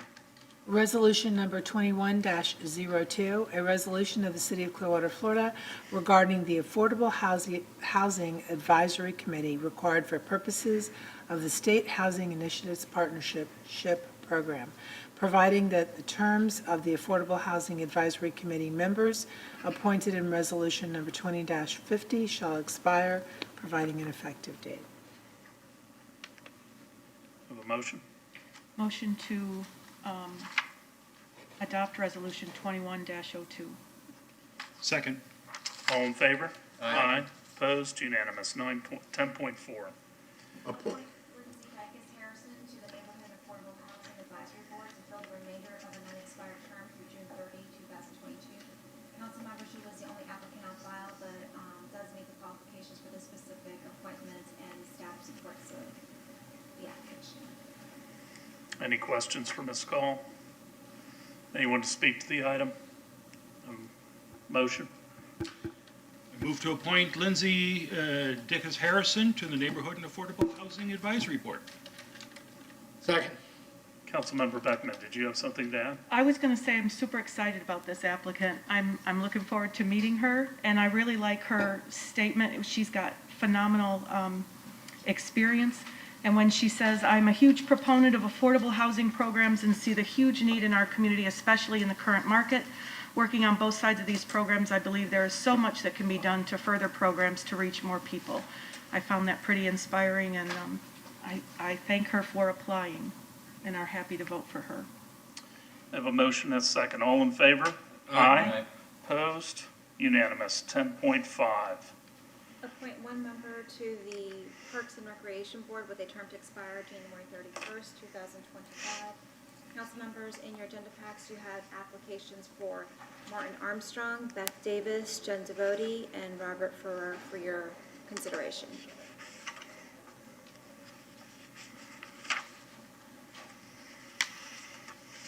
discussion? I have a comment. Yes, ma'am. I think Beth Davis is the most qualified for this appointment. I know her personally.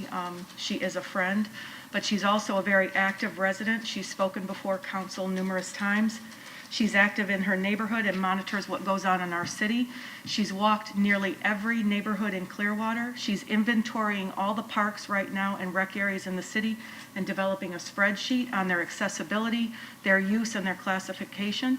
And then during the landings referendum, she was instrumental in asking for clarity on our stated 7.98 acres of parkland per 1,000 residents ratio and what that really means. She has the time, the energy, and the passion and commitment to really engage and serve on this board, representing all residents and families in Clearwater. I think she's an outstanding candidate. Other comments? My only issue, well, I actually have two issues, but with Ms. Davis is, first of all, we've got two people already from her zip code, and we don't tend to overload zip codes.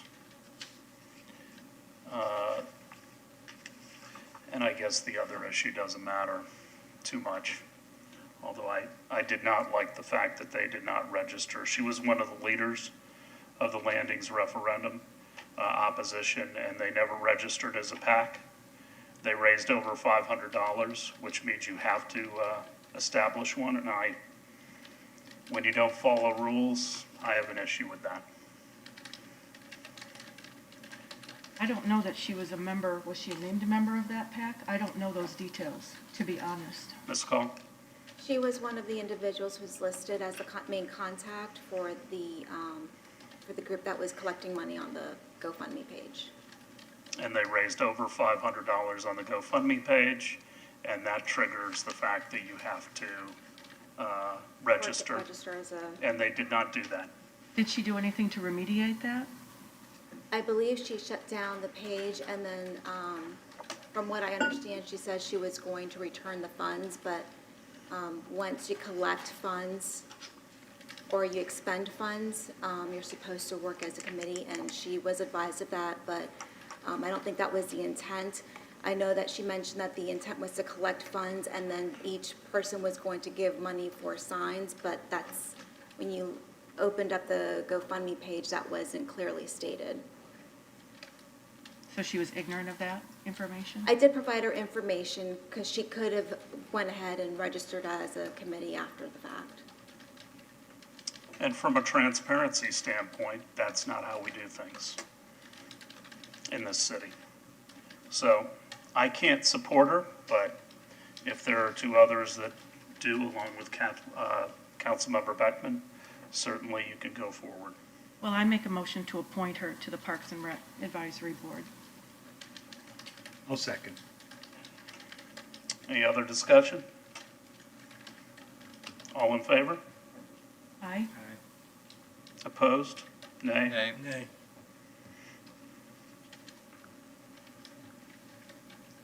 I was looking at Mr. Ferrer. He's from a zip code that is not overly represented, and he is,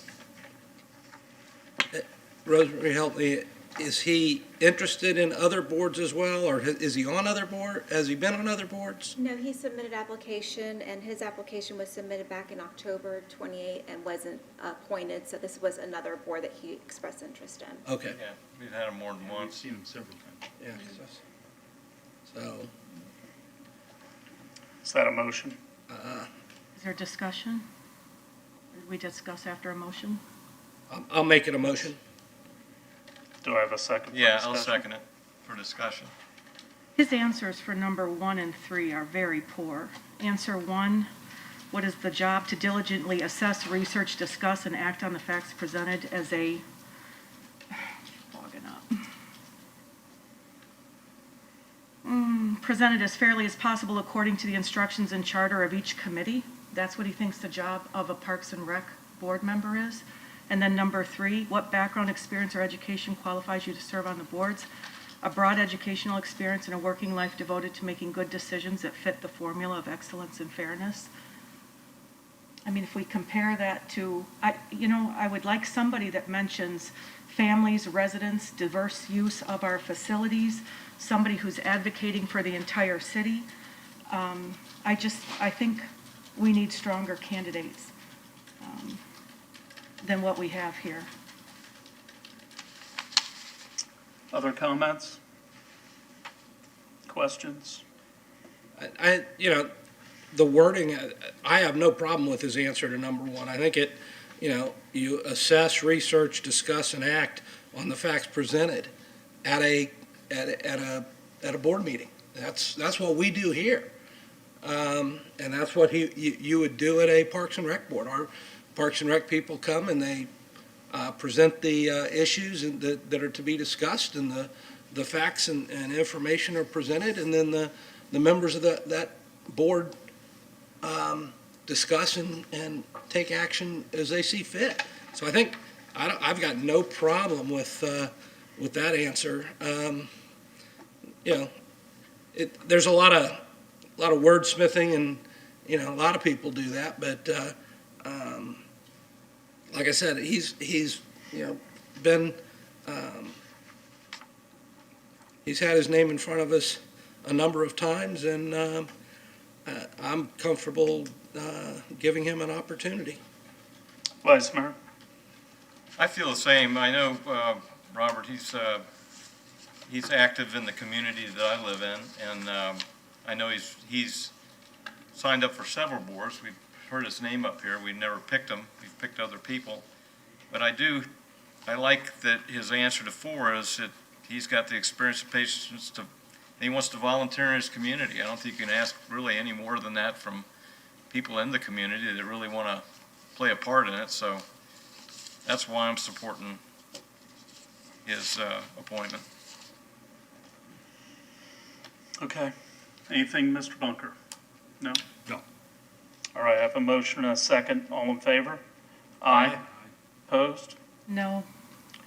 4-1 with Councilmember Beckman in opposition. 10.6. Approve the 2021 state legislative agenda. Council members, since the last council meeting back in December, there were no changes, but I'll go over some of the items. For the funding request, we have 2 appropriation requests that staff has presented. Imagine Clearwater, $10 million. North Ward Elementary, $3 million.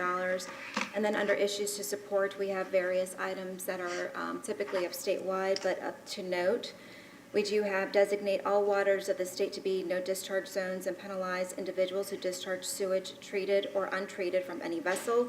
Authorize the Fish and Wildlife Commission to establish a derelict vessel preventative program and allow law enforcement to relocate vessels at risk of becoming a public nuisance. Repeal the state preemption on tree removals for residential properties to allow local governments to regulate tree preservation, removals, and replacements to protect the environment and the health and welfare of the residents, visitors, and businesses. Provide additional exemption that would restrict the licensed carry of concealed weapons or firearms for ticketed concert events on public property. Provide intergovernmental coordination that supports sustainability and resiliency efforts at the county municipal levels, and expands Medicaid eligibility requirements to include household incomes up to 138% of the federal poverty line level. And at the bottom, there's also a statement that says, in addition, the city will support the Florida League of Cities in pursuing its legislative priorities so long as those priorities do not conflict with the city's interests. Any questions for Ms. Gall? I appreciate pushing this to this meeting. There are a couple things that I'd like to add. Some of them coincide with Amplify, and some I just think we may have missed. First, one of them is greater monies for workforce training and vocational training. I really think that's critically important. It's one of the reasons I did support the landings, is I thought those would create jobs. But we need to continue with vocational training and also train people as certain industries go away. I think that's critically important. Second is that it seems to always be a political football every year, but supporting Visit Florida.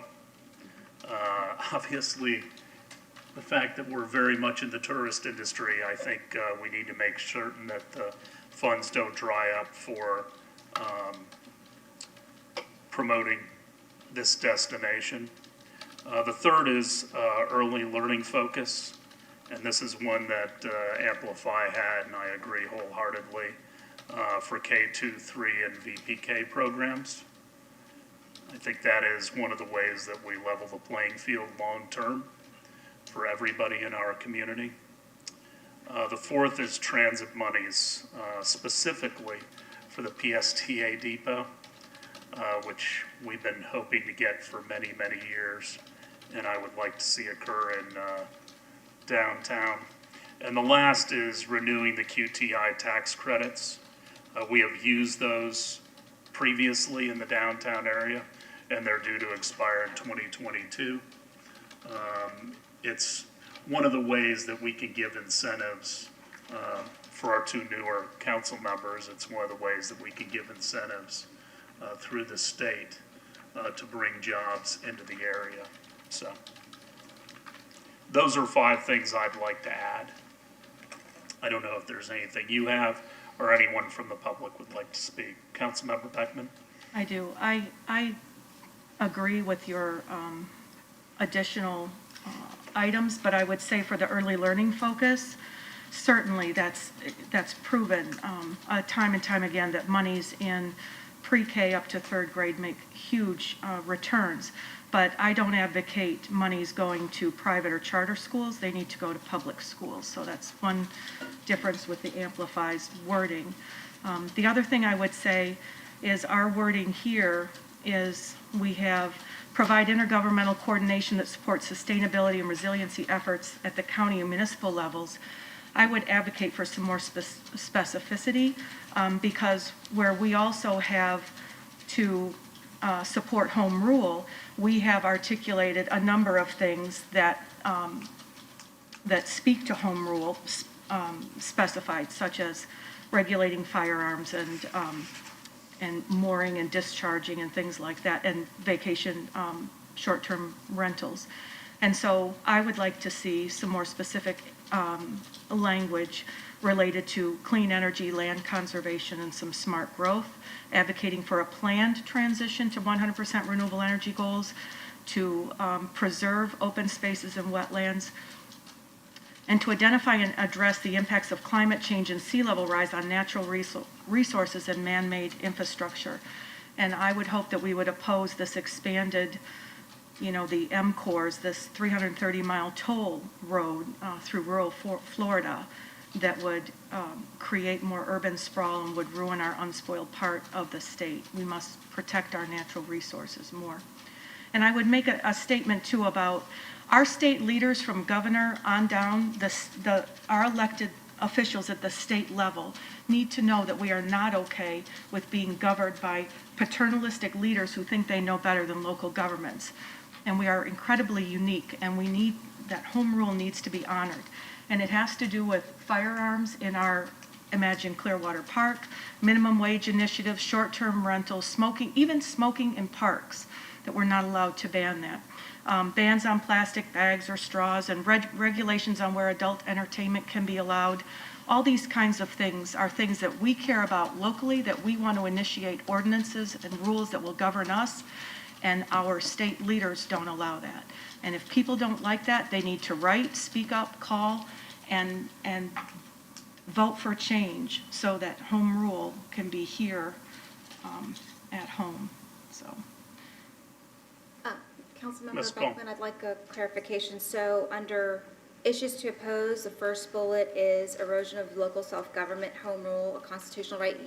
Do you want me to expand further on that, or is that statement fine? And as bills are being filed that impact our home rule, that's something that does happen. Our lobbyists provide us weekly updates. So as those bills are filed and are being heard and are introduced to the floor, that is really when we would identify this is a specific impact on on our municipality, and this is how the bill would actually, and that's when we, in those instances, those specific instances. Otherwise, I would need more clarification in terms of what exactly you want in addition to those. Those were just examples. Okay, all right, okay. The conservation ones, the ones related to the environment, sustainability, that intergovernmental coordination supports sustainability and resiliency.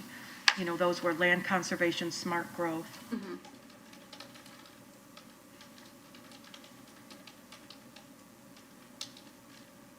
And clean energy.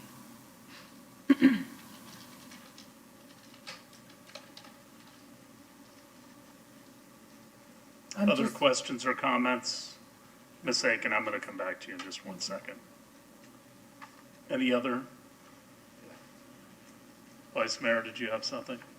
No, I think it's a good list, and I like the ones that you added to it. The transit dollars for our intermodal center, been talking about that for a couple of years, and I'm really happy that we're asking for, Clearwater's finally asking for things. So we're going to see if we can start doing this every year now, giving our legislative priorities and our ask, because if you don't ask, you don't get. That's exactly right. We may not bring it home, but we can at least ask. Ms. Aiken, did you have something to add? No, Some sir. clarification?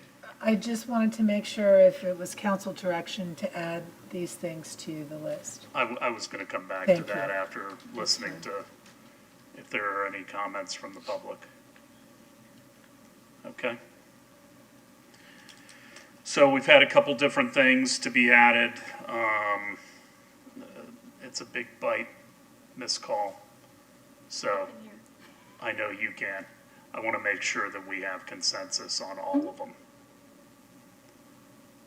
I am fine with everything that Councilmember Beckman raised, except I don't know that I want to get in the middle of the toll road. It's not in our jurisdiction. And the second one is, what year did you want zero emissions, or Oh, well, I mean, did you put a year on it though, did you I not? did not put a year on You it. I said didn't? advocating a planned transition to 100% renewable energy goals. Okay. Yeah, I have no problem with having that, you know, without a, I just don't know that a drop dead date or a, you know, is something that is attainable. And rather than, you know, say, oh, we didn't make it, and you look bad, I'd just say, you know, small steps, you know, small steps along the way accumulate to make big differences, so. Yeah, I'm fine with it if it doesn't have a date certain. None of us are going to be here for that date, Yeah. at least on the council. We may be alive, but Should be 2050. Well, not on the council, you're right. I won't be here in 2050. term limits are going to, Yeah, that's right, I know. Well, you could cycle back, right? some people If I'm believe here in in that. 2050, I may not know that I'm here in 2050, so we'll see. Our own world. We'll wipe the drool for you. There you go. Remember, he said that.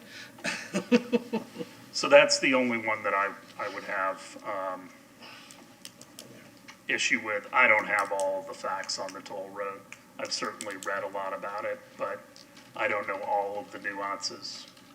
I mean, the toll road, I agree with you. I don't know all the nuances and everything else, but I do know, you know, last time we, you know, when there was an evacuation due to a major hurricane, you know, that road was well used until it hit the dead end. And then it had to, you know, scatter into smaller roads, and it was created, in an emergency, it could definitely have a benefit as a normal road to travel. You know, I'm not sure how necessary it is, but I'm gonna let them figure that out. I mean, I'm neither here nor there. It's not in our It backyard, so I'm unfortunately not- probably won't change what they do, so. But in the spirit of compromise, I'm fine with going ahead and leaving it on there. I do think that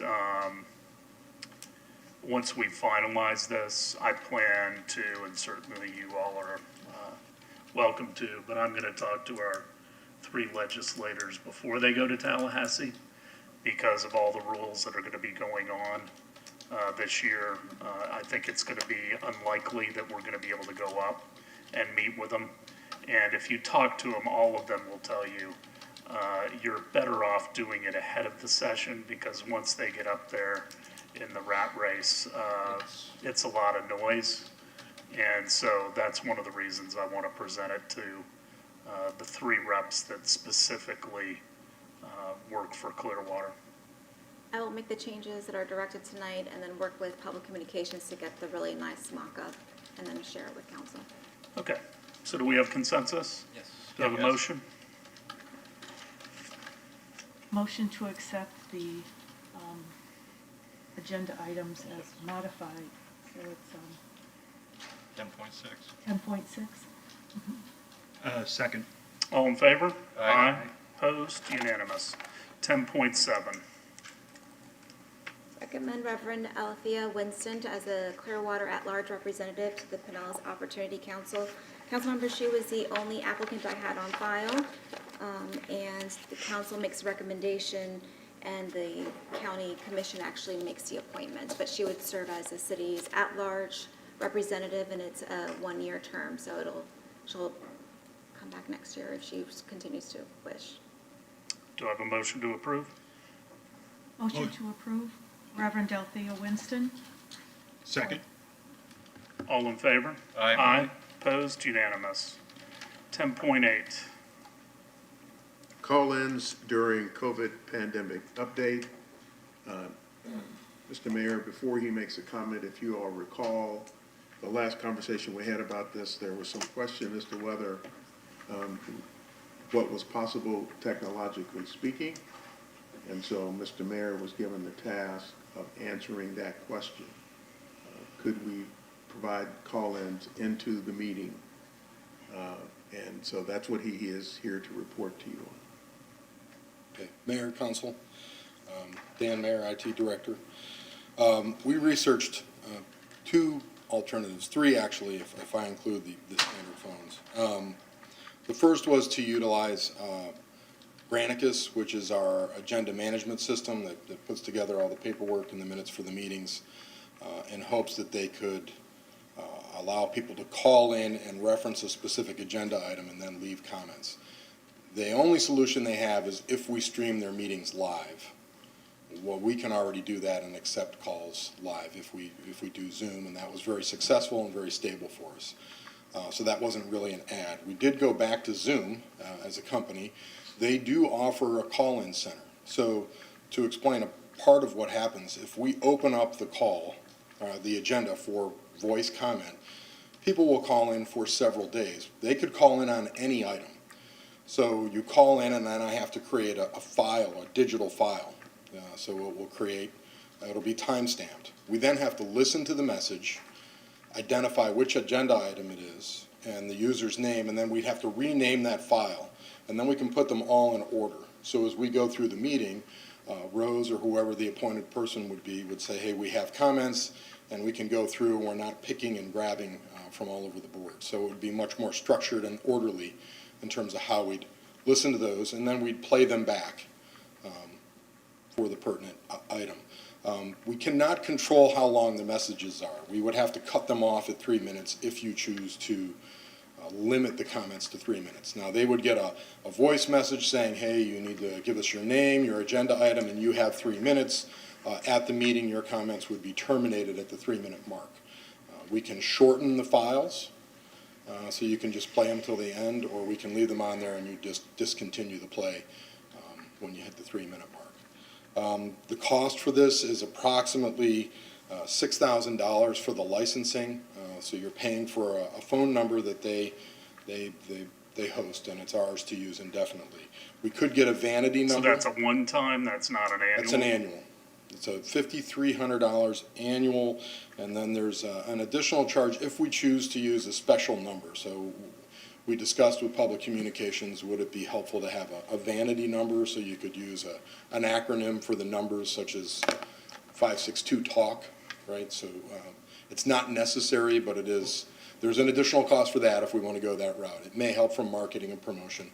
Otherwise, we just published a number like we do all the other numbers, and that probably is sufficient. But we would do the research because, obviously our expectation is that we could do this and we could do it well. It will take a considerable amount of man hours, woman hours of staff to prep all the calls and make sure that they're properly screened. There's some sense that you would want to know as the chairman, there's a comment on this item and it's profane.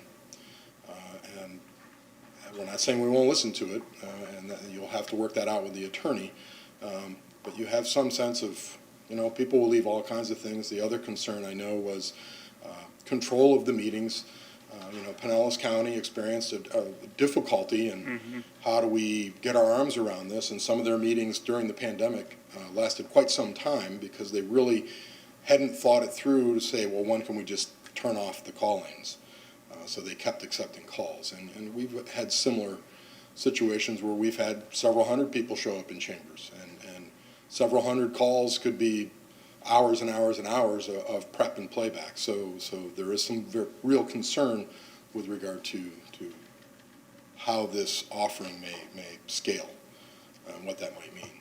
The labor is obviously a function of how many calls. Yes, but correct.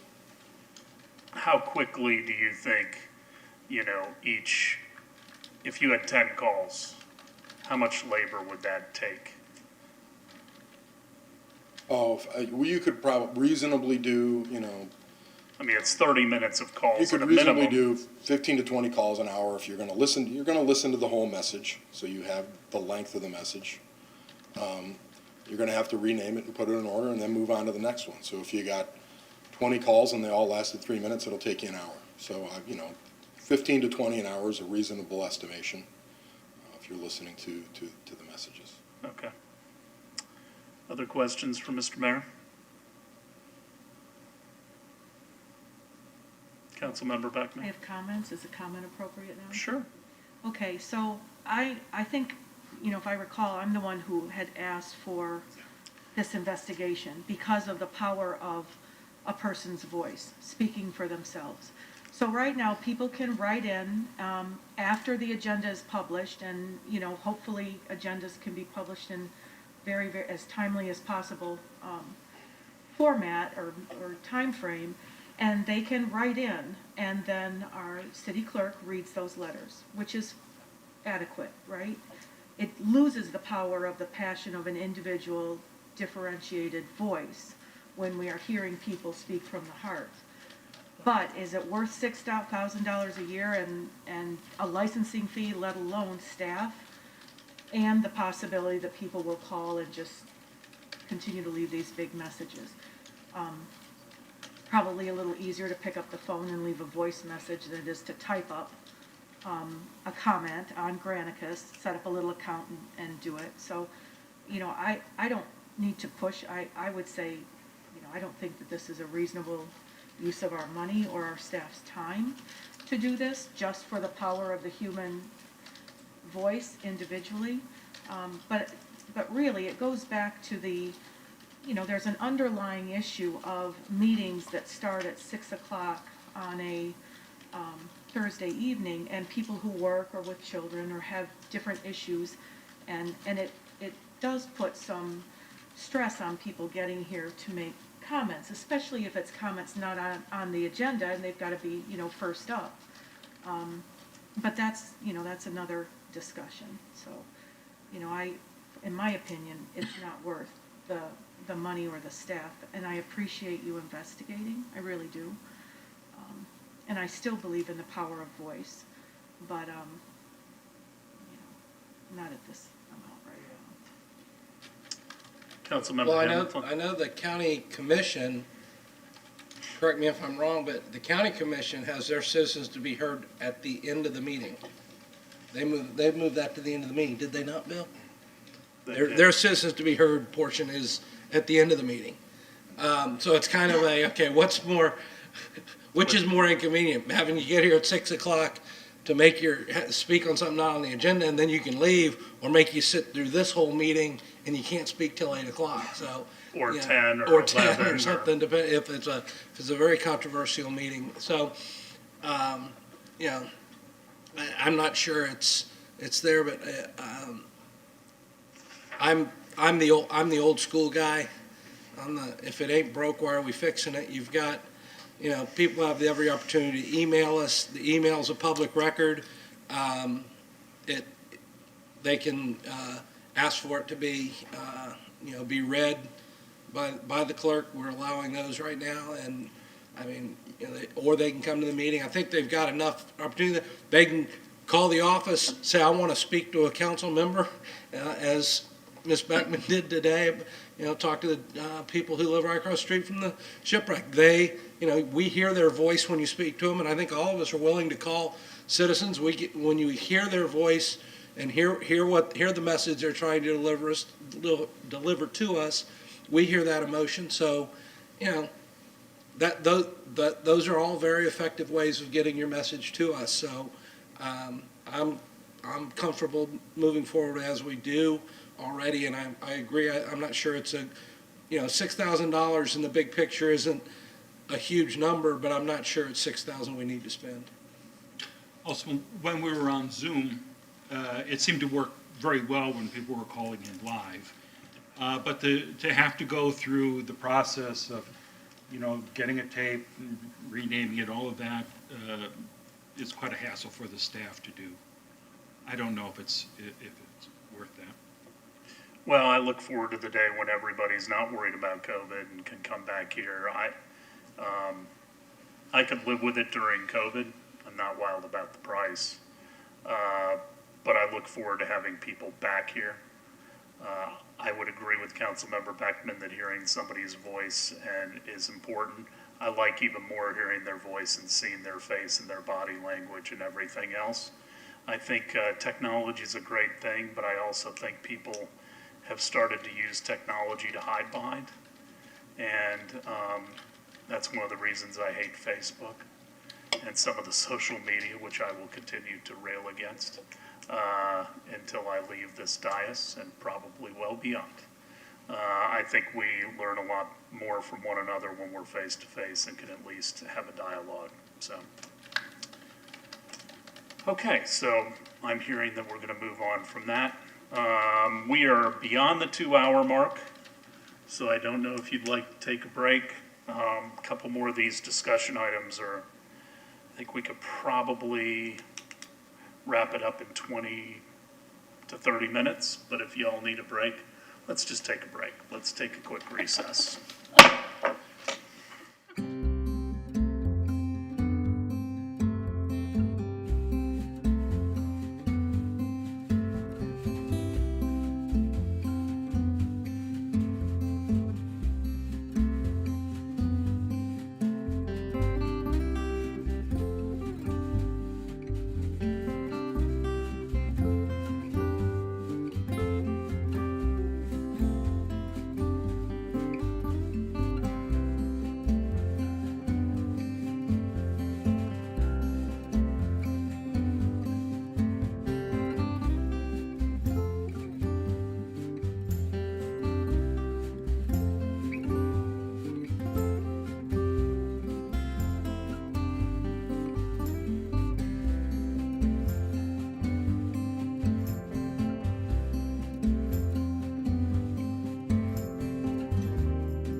We will call the January 21st council meeting back to order. We are on item 10.9.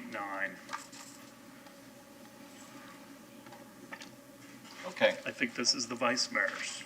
This is our PSTA update, and what I'd like to do is probably at least every council meeting give an update of what's happening with PSTA and probably Ford Pinellas. There are a couple of boards that I'm on that, especially PSTA right now, we've got a lot going on with our intermodal center. And we're looking for funding, so a lot of kind of moving parts on this. So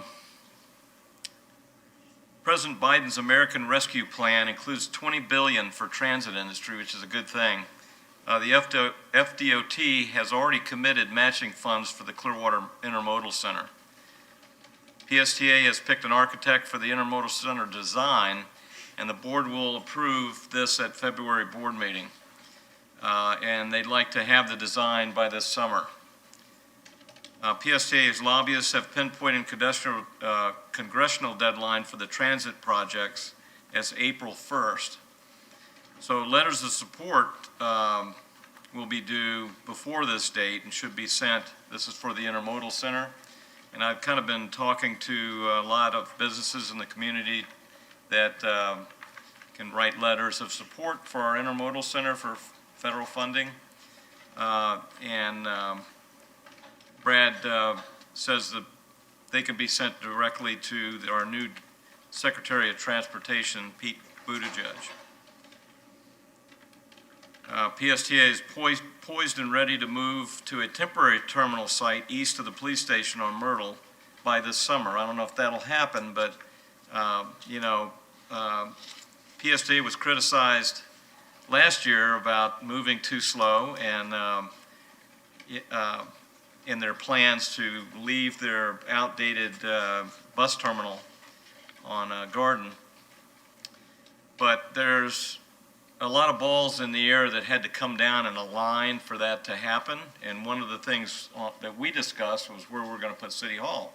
So that was kind of, they were waiting to find out if we were going to take their site that was, we talked about 10 years ago, corner of Myrtle and Gulf to Bay, or Court. But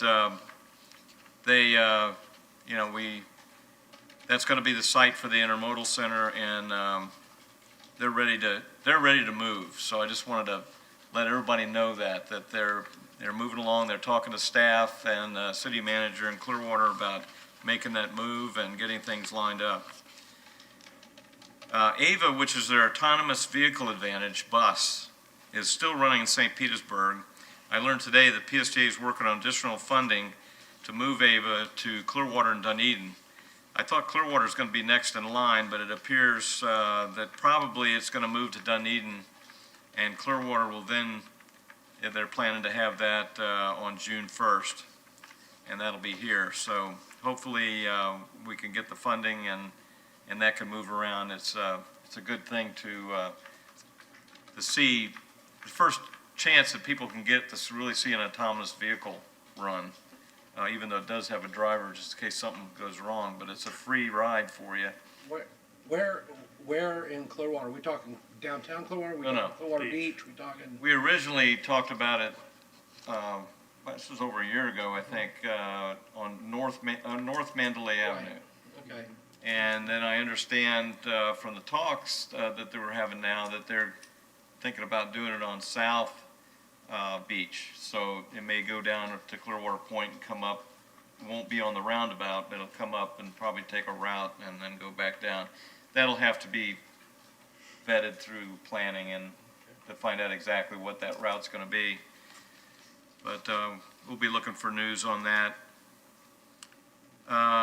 So with the plans for PSA to move from the Garden Avenue site, we should step up talks with the county administrator for the county-owned portion of the site. And I did talk to Mr. Maxwell earlier about that, and we do have talks with Barry Burton, the administrator, about looking at that and helping get that moved along so council can have discussions now on moving forward with our new city hall and parking garage that I don't want to wait 3 years to have happen, because if, imagine Clearwater is happening in 25 to 30 months, we need to have some place to park people when that happens, so we need to be moving along on that. The water taxi service, this is kind of an effort with PSTA and Ford Pinellas. Right now, waterborne transportation is a big buzzword all over the place, and we have a perfect opportunity here where we live with so much water that if you've been in any other big cities that they have a lot of waterborne activity and transportation, public, getting people around, more than just having a ride, you know, going from A to B, something more like real public transportation. There's federal funding for this. And so both the committees are looking at this and getting funding for this, and they've already been in talks with our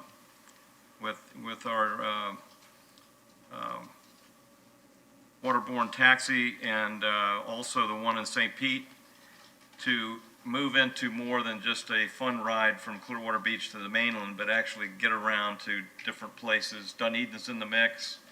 We're going to be going down south and actually getting funding for a more public, on the hour kind of public transportation.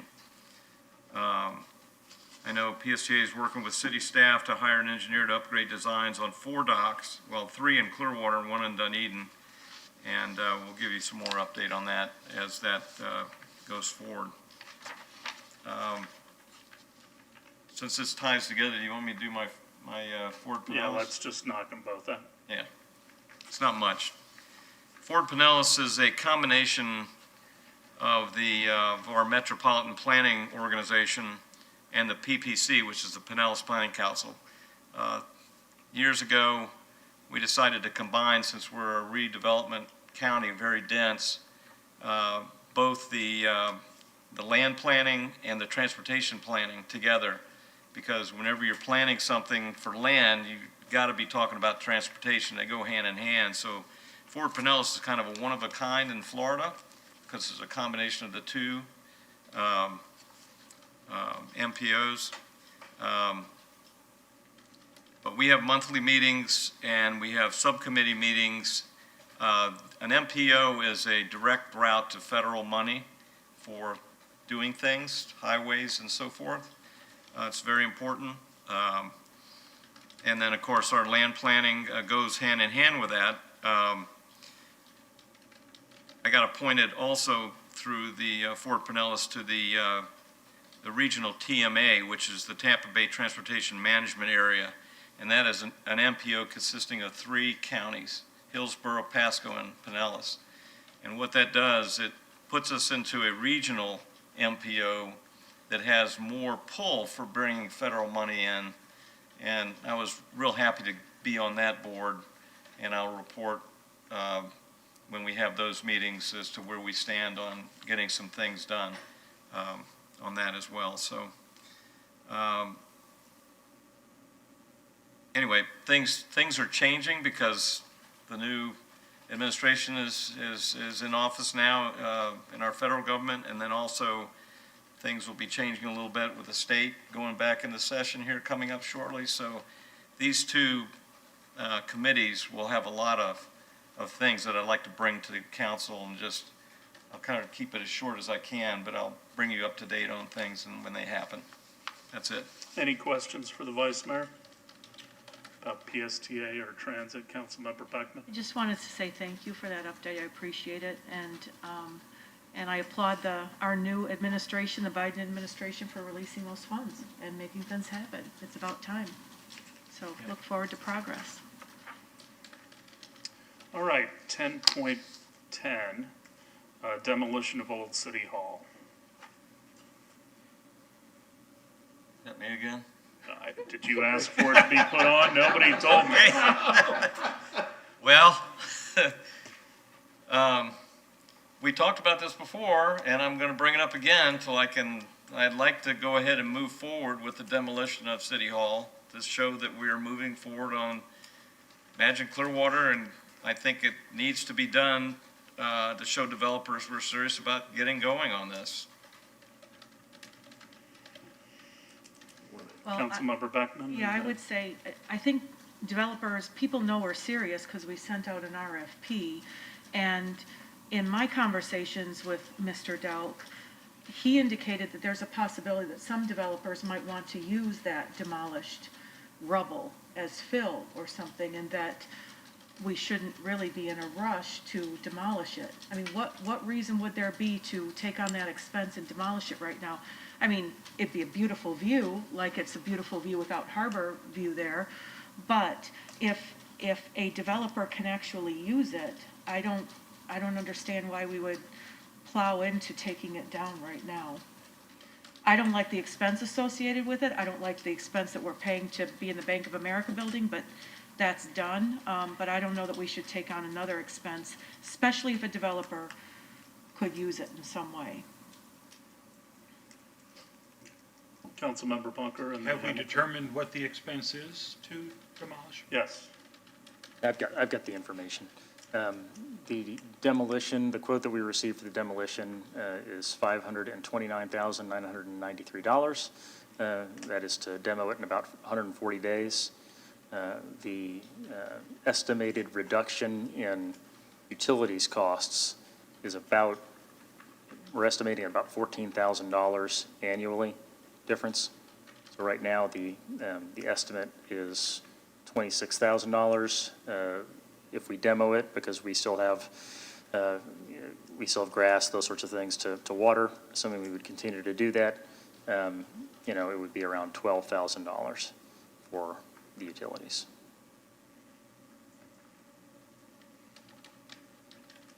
Councilmember Hamilton?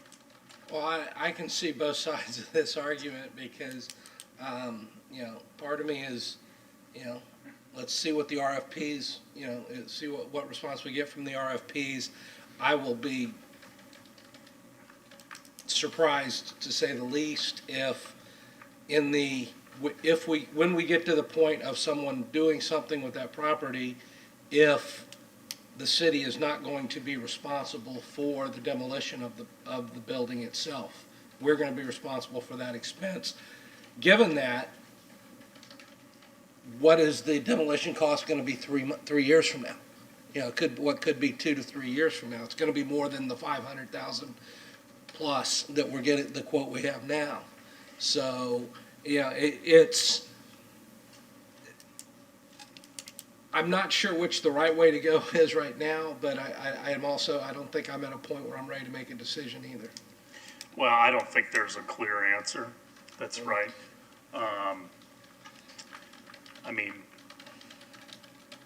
In many ways, I'd like to get rid of it because I would like to have the views. I think it would be nice for people to be able to see what's going on with Imagine Clearwater. I said that the other day through the construction process. My fear of leaving it is that we will come up with an idea, perhaps a bad one, to reuse it. If we can reuse it, then we should never have moved out of it until there was somebody ready to use it, the property, for something new in the RFP. I don't know that I appreciate staff getting a price. I don't know that a developer that is coming in and doing a larger project won't get a better price than we will to do the demolition. And if the aggregate from the building can be used somehow for the next project, I don't think that the ongoing utility costs are great enough to justify us tearing it down yet. So I would just as soon put it on hold for the time being and see what comes out of the RFPs. But, Councilmember Beckman? Well, and doesn't it, when we sent the RFPs out, don't they show that there's an existing building there? I mean, so if I'm doing my bid as a developer, now a component has changed midway if we decide to go forward and demolish it, right? So conceivably, you've taken $500,000 off my expenses. That's the benefit to the developer down the road, but I think they're gonna maybe come back and ask us. It's part of the negotiation. Either they can do it, and we see that as a benefit of them doing it, or we do it now, and that's, you know, something that we've spent money on. I just think it would behoove us to wait until we at least get the responses back on the RFP. The amount of time that we're looking at, I don't think is going to make a big enough difference in the long run. But that's just my opinion. So I think I'm hearing, Vice Mayor, go ahead. Well, I just wanted to ask, what about the mitigation for the lead or the other things that we need to do? I thought we already have a test for that, right? And Yes, we know that is all included in that price. Everything is included in the $500,000. Okay, but you said what was the time? 140 days is what the contractor gave us. Wow. So a lot of that has to do with mitigation. They don't go into that level of detail. I'd have to ask Mr. Kurtz to provide us some information about that at the next meeting. They just gave us a flat 140 in the bid itself.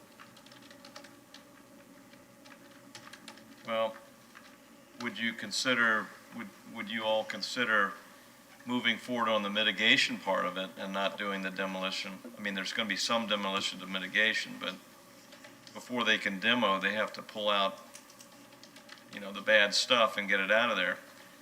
And a developer's not going to know what that is. We've already done a study. We know what it is. The study, can't we just give it to them? Yeah, the study was completed during the demo of the harbor view. At the same time they did the mitigation study for City Hall. So is there just lead or is there asbestos as well? I believe there's some asbestos as well. Yeah.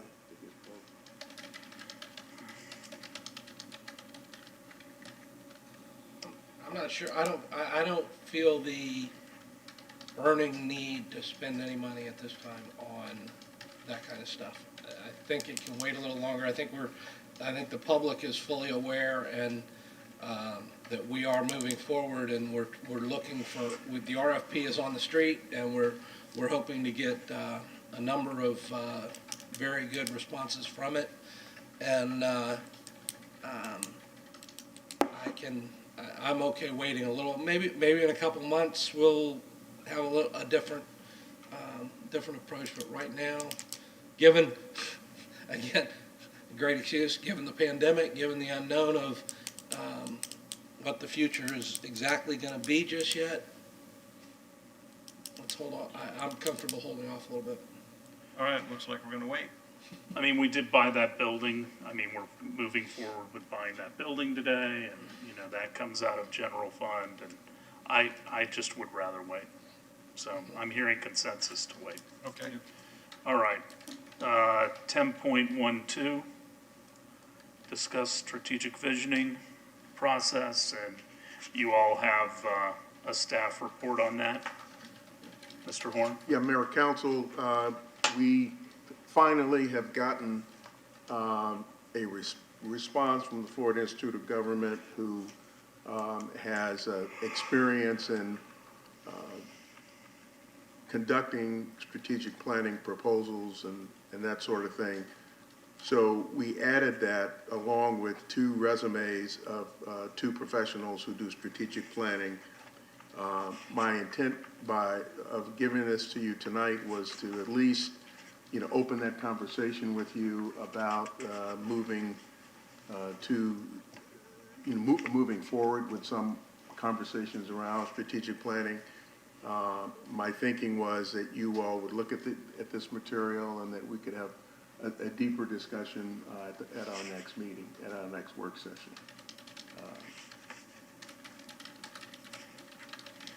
So questions for Mr. Horn at this time?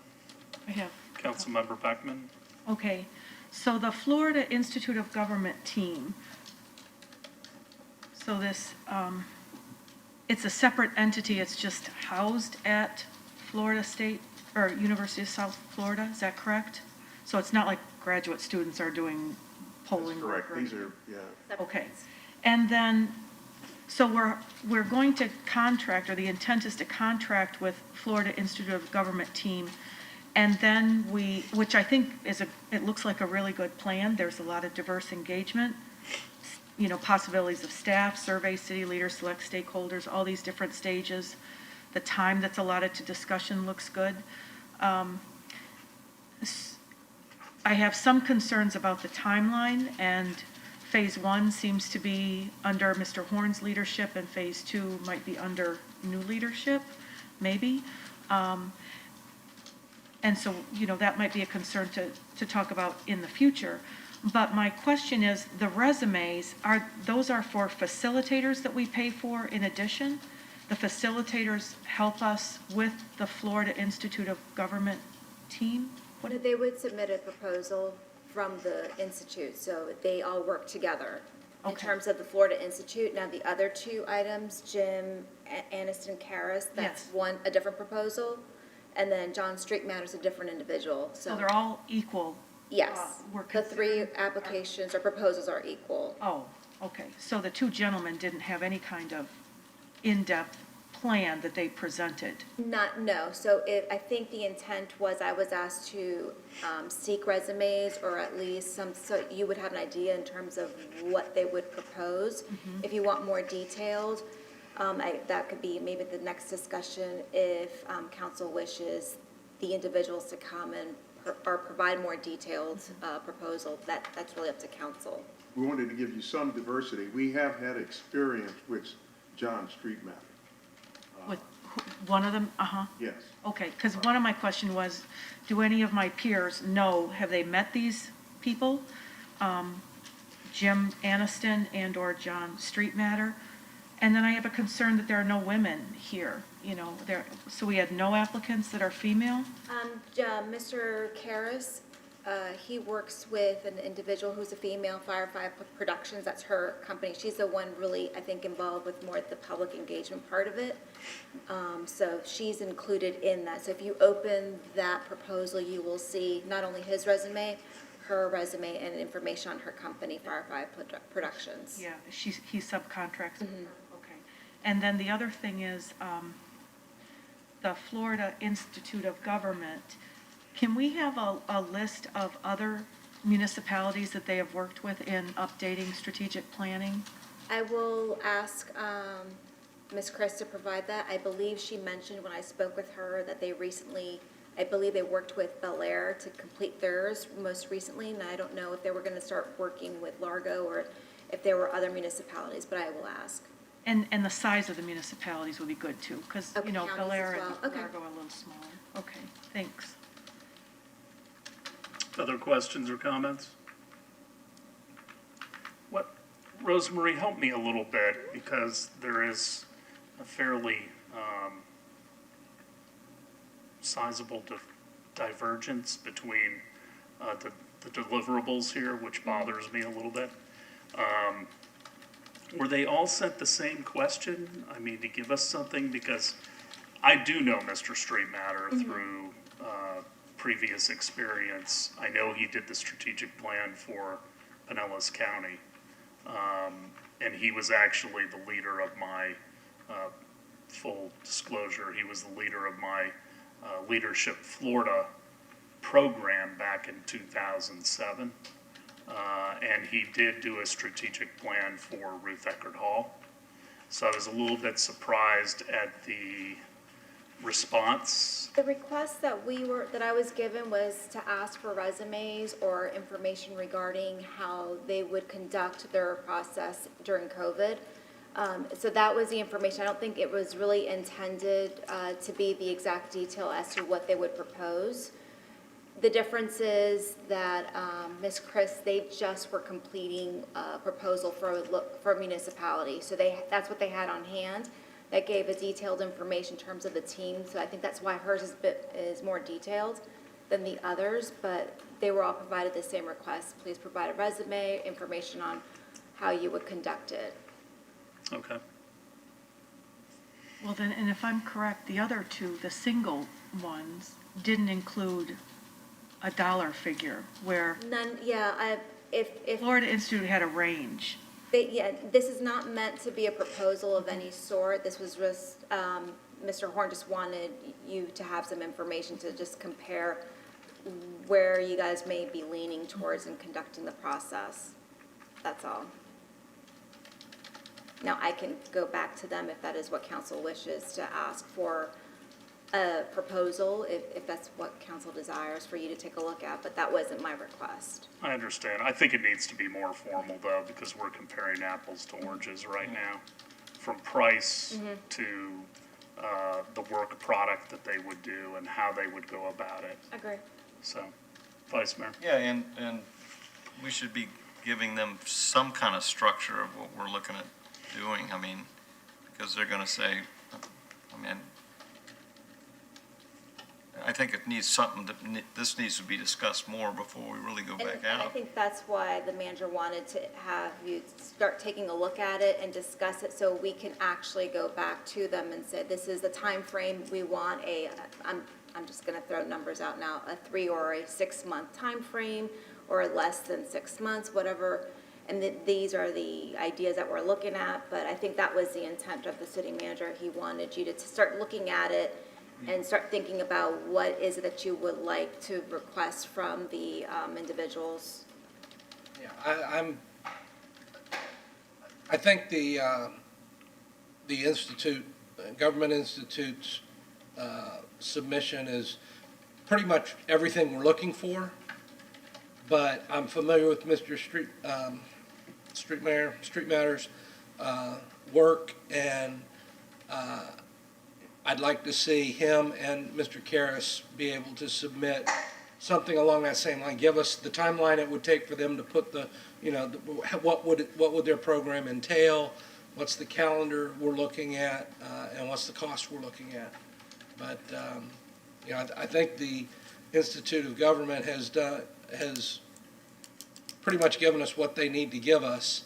But I think the other two need to have a chance now to give us that same type of information, and so that we are comparing apples to apples and can make a decision. Councilmember Beckman? Well, and I would say, and I know this won't come out the right way, but to have a facilitator to go through this in-depth process that's very, very serious and expensive, I'm just, I'm a little nervous about a facilitator that has a relationship with any of us up here. I don't know what kind of relationship, close relationship or whatever, but I think they need to be very objective. And to me, I'm just, it's a little concerning, I think there's, there could be, and, I don't know what you all have talked about, philosophy, or, if this person, instructed you, or whatever it was, you have in a relationship, if one of these people were hired that you have a relationship with, there's a different level of understanding that you have, an advantage that you have than I, who doesn't have that. And I don't know if we're going to be allowed to sit down, if we hire Mr. Smith or whoever it is, Ms. Smith, are we allowed to meet with them outside of public view, or are we always in the sunshine? So if I have clarifying questions and different concerns and things I want to discuss with a facilitator, can I do that on my own time, or is it all up here? And if it's all up here, Question for Pam. You have a question for Now, Pam? how does the sunshine law apply to this? I mean, are we allowed to have a one-on-one conversation with the facilitator when we're not meeting as a board? That really isn't a sunshine issue. You could meet one-on-one. So that wouldn't necessarily be a sunshine issue, but it is a question of what your process is going to be. Because typically, your strategic sessions or your strategy sessions have always been public. We used Street Matter some years ago. There were no individual sessions that I'm familiar with.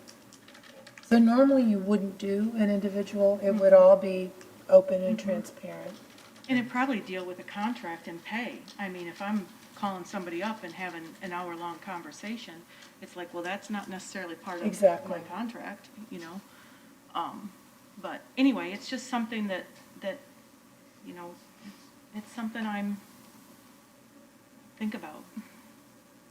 Well, I hope the litmus test isn't that it's people that we know, because that's gonna be a problem it's gonna going be hard to- forward, when some of us have lived here for as long as we have and some of us have not. I don't think that he should be prejudiced. I've actually seen his work product. And don't take it from me, take it from other organizations like Pinellas County and previously when he was here, when I was not here, by the way. But if that's the way it is, that's the way it is. I don't have a horse in the race. I know, but like, think of it this way, we have some competing priorities, right? We do, we all do, have different things that we are advocating for at different intensities or levels or that are important. And, you know, if one of us has an established relationship, it's just, you know, But his job, I know it's whoever, his job is to bring that out, that's all. I mean, he doesn't make the decision on it, he just draws it out of us, and then we have, you know, this is different than anything I've done before because you have public input on this. What is really important to the public, it's not about us anyway. I mean, we may have our priorities, but. well, we you have know. the final vote, you know, on. Well, I know, but we're the ones, he doesn't really have any vote in it, he's just bringing it out and we're discussing it. Well, they're He or she, facilitators. yeah. They're Yeah. facilitators. I mean, you know, with all due respect, I know you're mad at me about the earlier item probably, and, No, you know, but we could also look at advisory boards and say, you know, if you have a relationship with that person, then you have more influence over them on the advisory board. We just shouldn't be able to support that. but So we're supposed to go out and ask people to serve on the advisory board. I fully understand, but you're the one who's having relationships with people, and that following up the process. So I just have to raise that. I can't be silent about that. But this is guiding a strategic plan. It's, you know, people who are on the advisory boards are there to advise us. And part of the understanding is, what is the job of the advisory board and who sets the agenda? And, you know, they're not there just to vote on things that are presented to them. They are supposed to develop an agenda and bring it forward. And, you know, so anyway, that's, Well, I've been through a lot of strategic plans, I haven't been through any.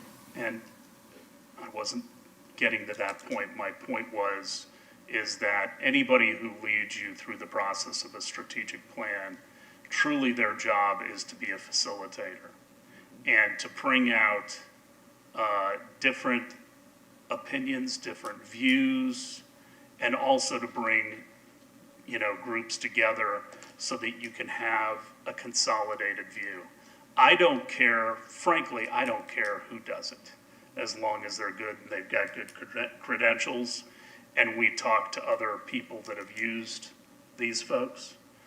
What I do want is a very concise, usable strategic plan. A lot of facilitators create these enormous documents that are cumbersome and unwieldy, and then what happens is they go on a shelf.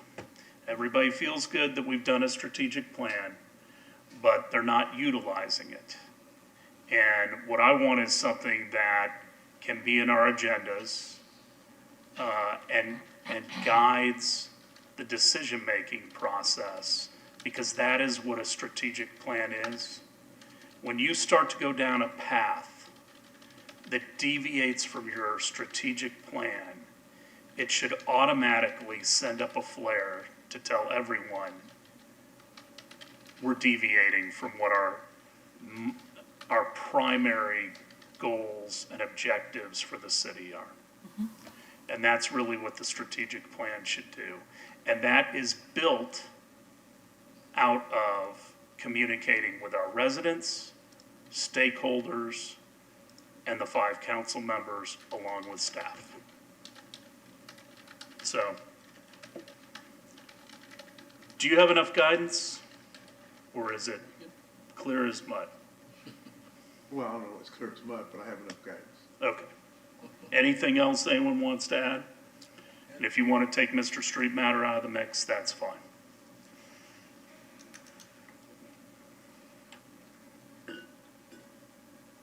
I think we ought to get, get more detailed proposals from everybody, so we're comparing apples to apples, and we'll go from there.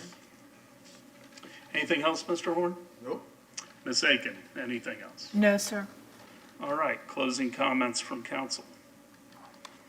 Why don't I start with you, Vice Mayor, and we'll go to the All right. left. I've got a little fun fact here I wanted to read everybody. This evening at 9:21 p.m., which is 21:21 military time, it will be the 21st minute of the 21st hour of the 21st day of the 21st year in the 21st century. So everybody stay up for that. You got about 30 minutes. Hopefully we'll be out of here to see it. So, anything else? That's it. Councilmember Beckman. Well, I wanted to take a minute to say thank you for people who attended or people who are watching. Wish you a happy new year. I think it's going to be an exciting year. We're off to a good start. Imagine Clearwater's breaking ground. We've got proposals out for the Bluff properties. We're updating our strategic plan this year. We're updating Greenprint. We're going to have a new agreement with the Phillies. Sadly, we're going to be hiring a new city manager and new city attorney. We're going to come out of COVID restrictions, and we hope to have a new North Greenwood CRA, so there's lots of excitement. So I would say to stay engaged and stay informed. And because our meeting ran a little long for our work session, I would like to discuss at a future work session meeting the proposed reductions at Imagine Clearwater Park. So to get to our $64 million, we cut $25 million to make our park match our budget. And I think our residents need to be aware of what those reductions are with a discussion of those, especially in light of us thinking about bringing back the lighting, $1.3 million on a bridge. And so I'd like to have a clear understanding of park reductions, before we make a final decision on that bridge lighting.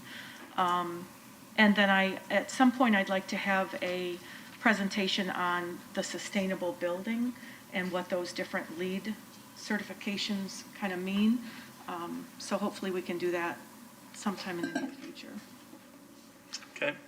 Councilmember Hamilton.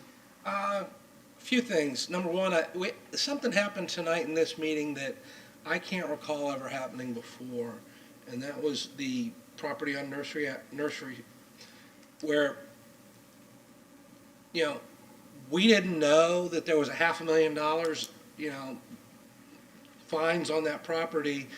That wasn't presented to us by staff, and I'm not pointing fingers, but we got a lot of new information at the meeting tonight that we didn't have at the work session, and that kind of surprised me. And I'm not pointing fingers. I'm not saying it's anybody's fault. It's just it was different. I did not expect that.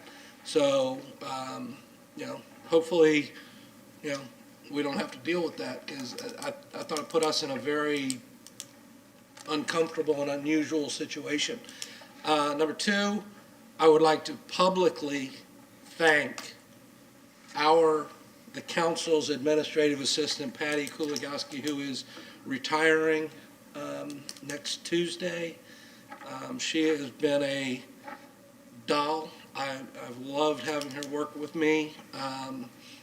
I know her, and I know I'm going to be able to see her when she's no longer retired, because we hang out in a lot of the same areas geographically, so I'll probably still see her there. But I wanted to publicly thank her for everything she's done for me and for all of us tonight. And last but not least, two more old men going at it on Sunday, and I'm sure hoping Tom Brady has got Aaron Rodgers' number one more time. Go Bucks. Councilmember Bunker.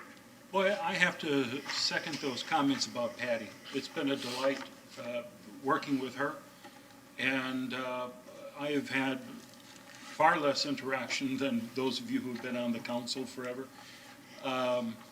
But she's been one of the highlights of my days, having a chance to interact with her. I told her months ago, after she did something that I liked, I said, go ahead and pick out a street and we'll rename it after you. So as far as I'm concerned, Gulf to Bay is now Kuligowski Boulevard. And I have no fun facts, but I got to say that with all the turmoil throughout the country the past, many, many weeks, it was very important to me, and I think to all of us, that we had such a breathtaking tribute to the folks we lost from COVID-19. I thought that was such a touching, moving event, and I'm glad that we had that to kind of issue in a new way forward. So I hope that we can all come together, and I have felt a sense of relief starting with that. So I look forward to us making progress here in the city and throughout the country. Thank you. The Cleveland Street closure has been extended. The city of Clearwater is extending the closure of a portion of Cleveland Street in downtown Clearwater to continue to allow more socially distanced outdoor dining. The closing in May 2020 of the 400 and 500 blocks of Cleveland Street has been so successful that the city has opted to extend the closure through April 16th of 2021. Obviously, it's been talked about tonight, but the city of Clearwater has issued a request for proposals to develop 3 key downtown waterfront parcels. The Clearwater City Council is seeking a combination of residential, retail, and parking on the sites, with the possibility of a hotel to complement the bordering redevelopment of the roughly 22-acre Coachman Park. The RFP can be found on the purchasing section of myclearwater.com. Pool lifeguards needed. The city of Clearwater is currently recruiting for pool lifeguards. Lifeguard fees will be waived if participants can pass prerequisite requirements.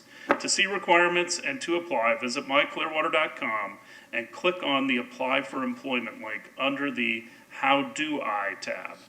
Events canceled due to COVID-19, unfortunately: the St. Pete Clearwater Elite Invitational, Clearwater Sea Blues Festival, the Pier 60 Sugar Sand Festival, and Wild Splash. We hope that we see all of those back in 2022.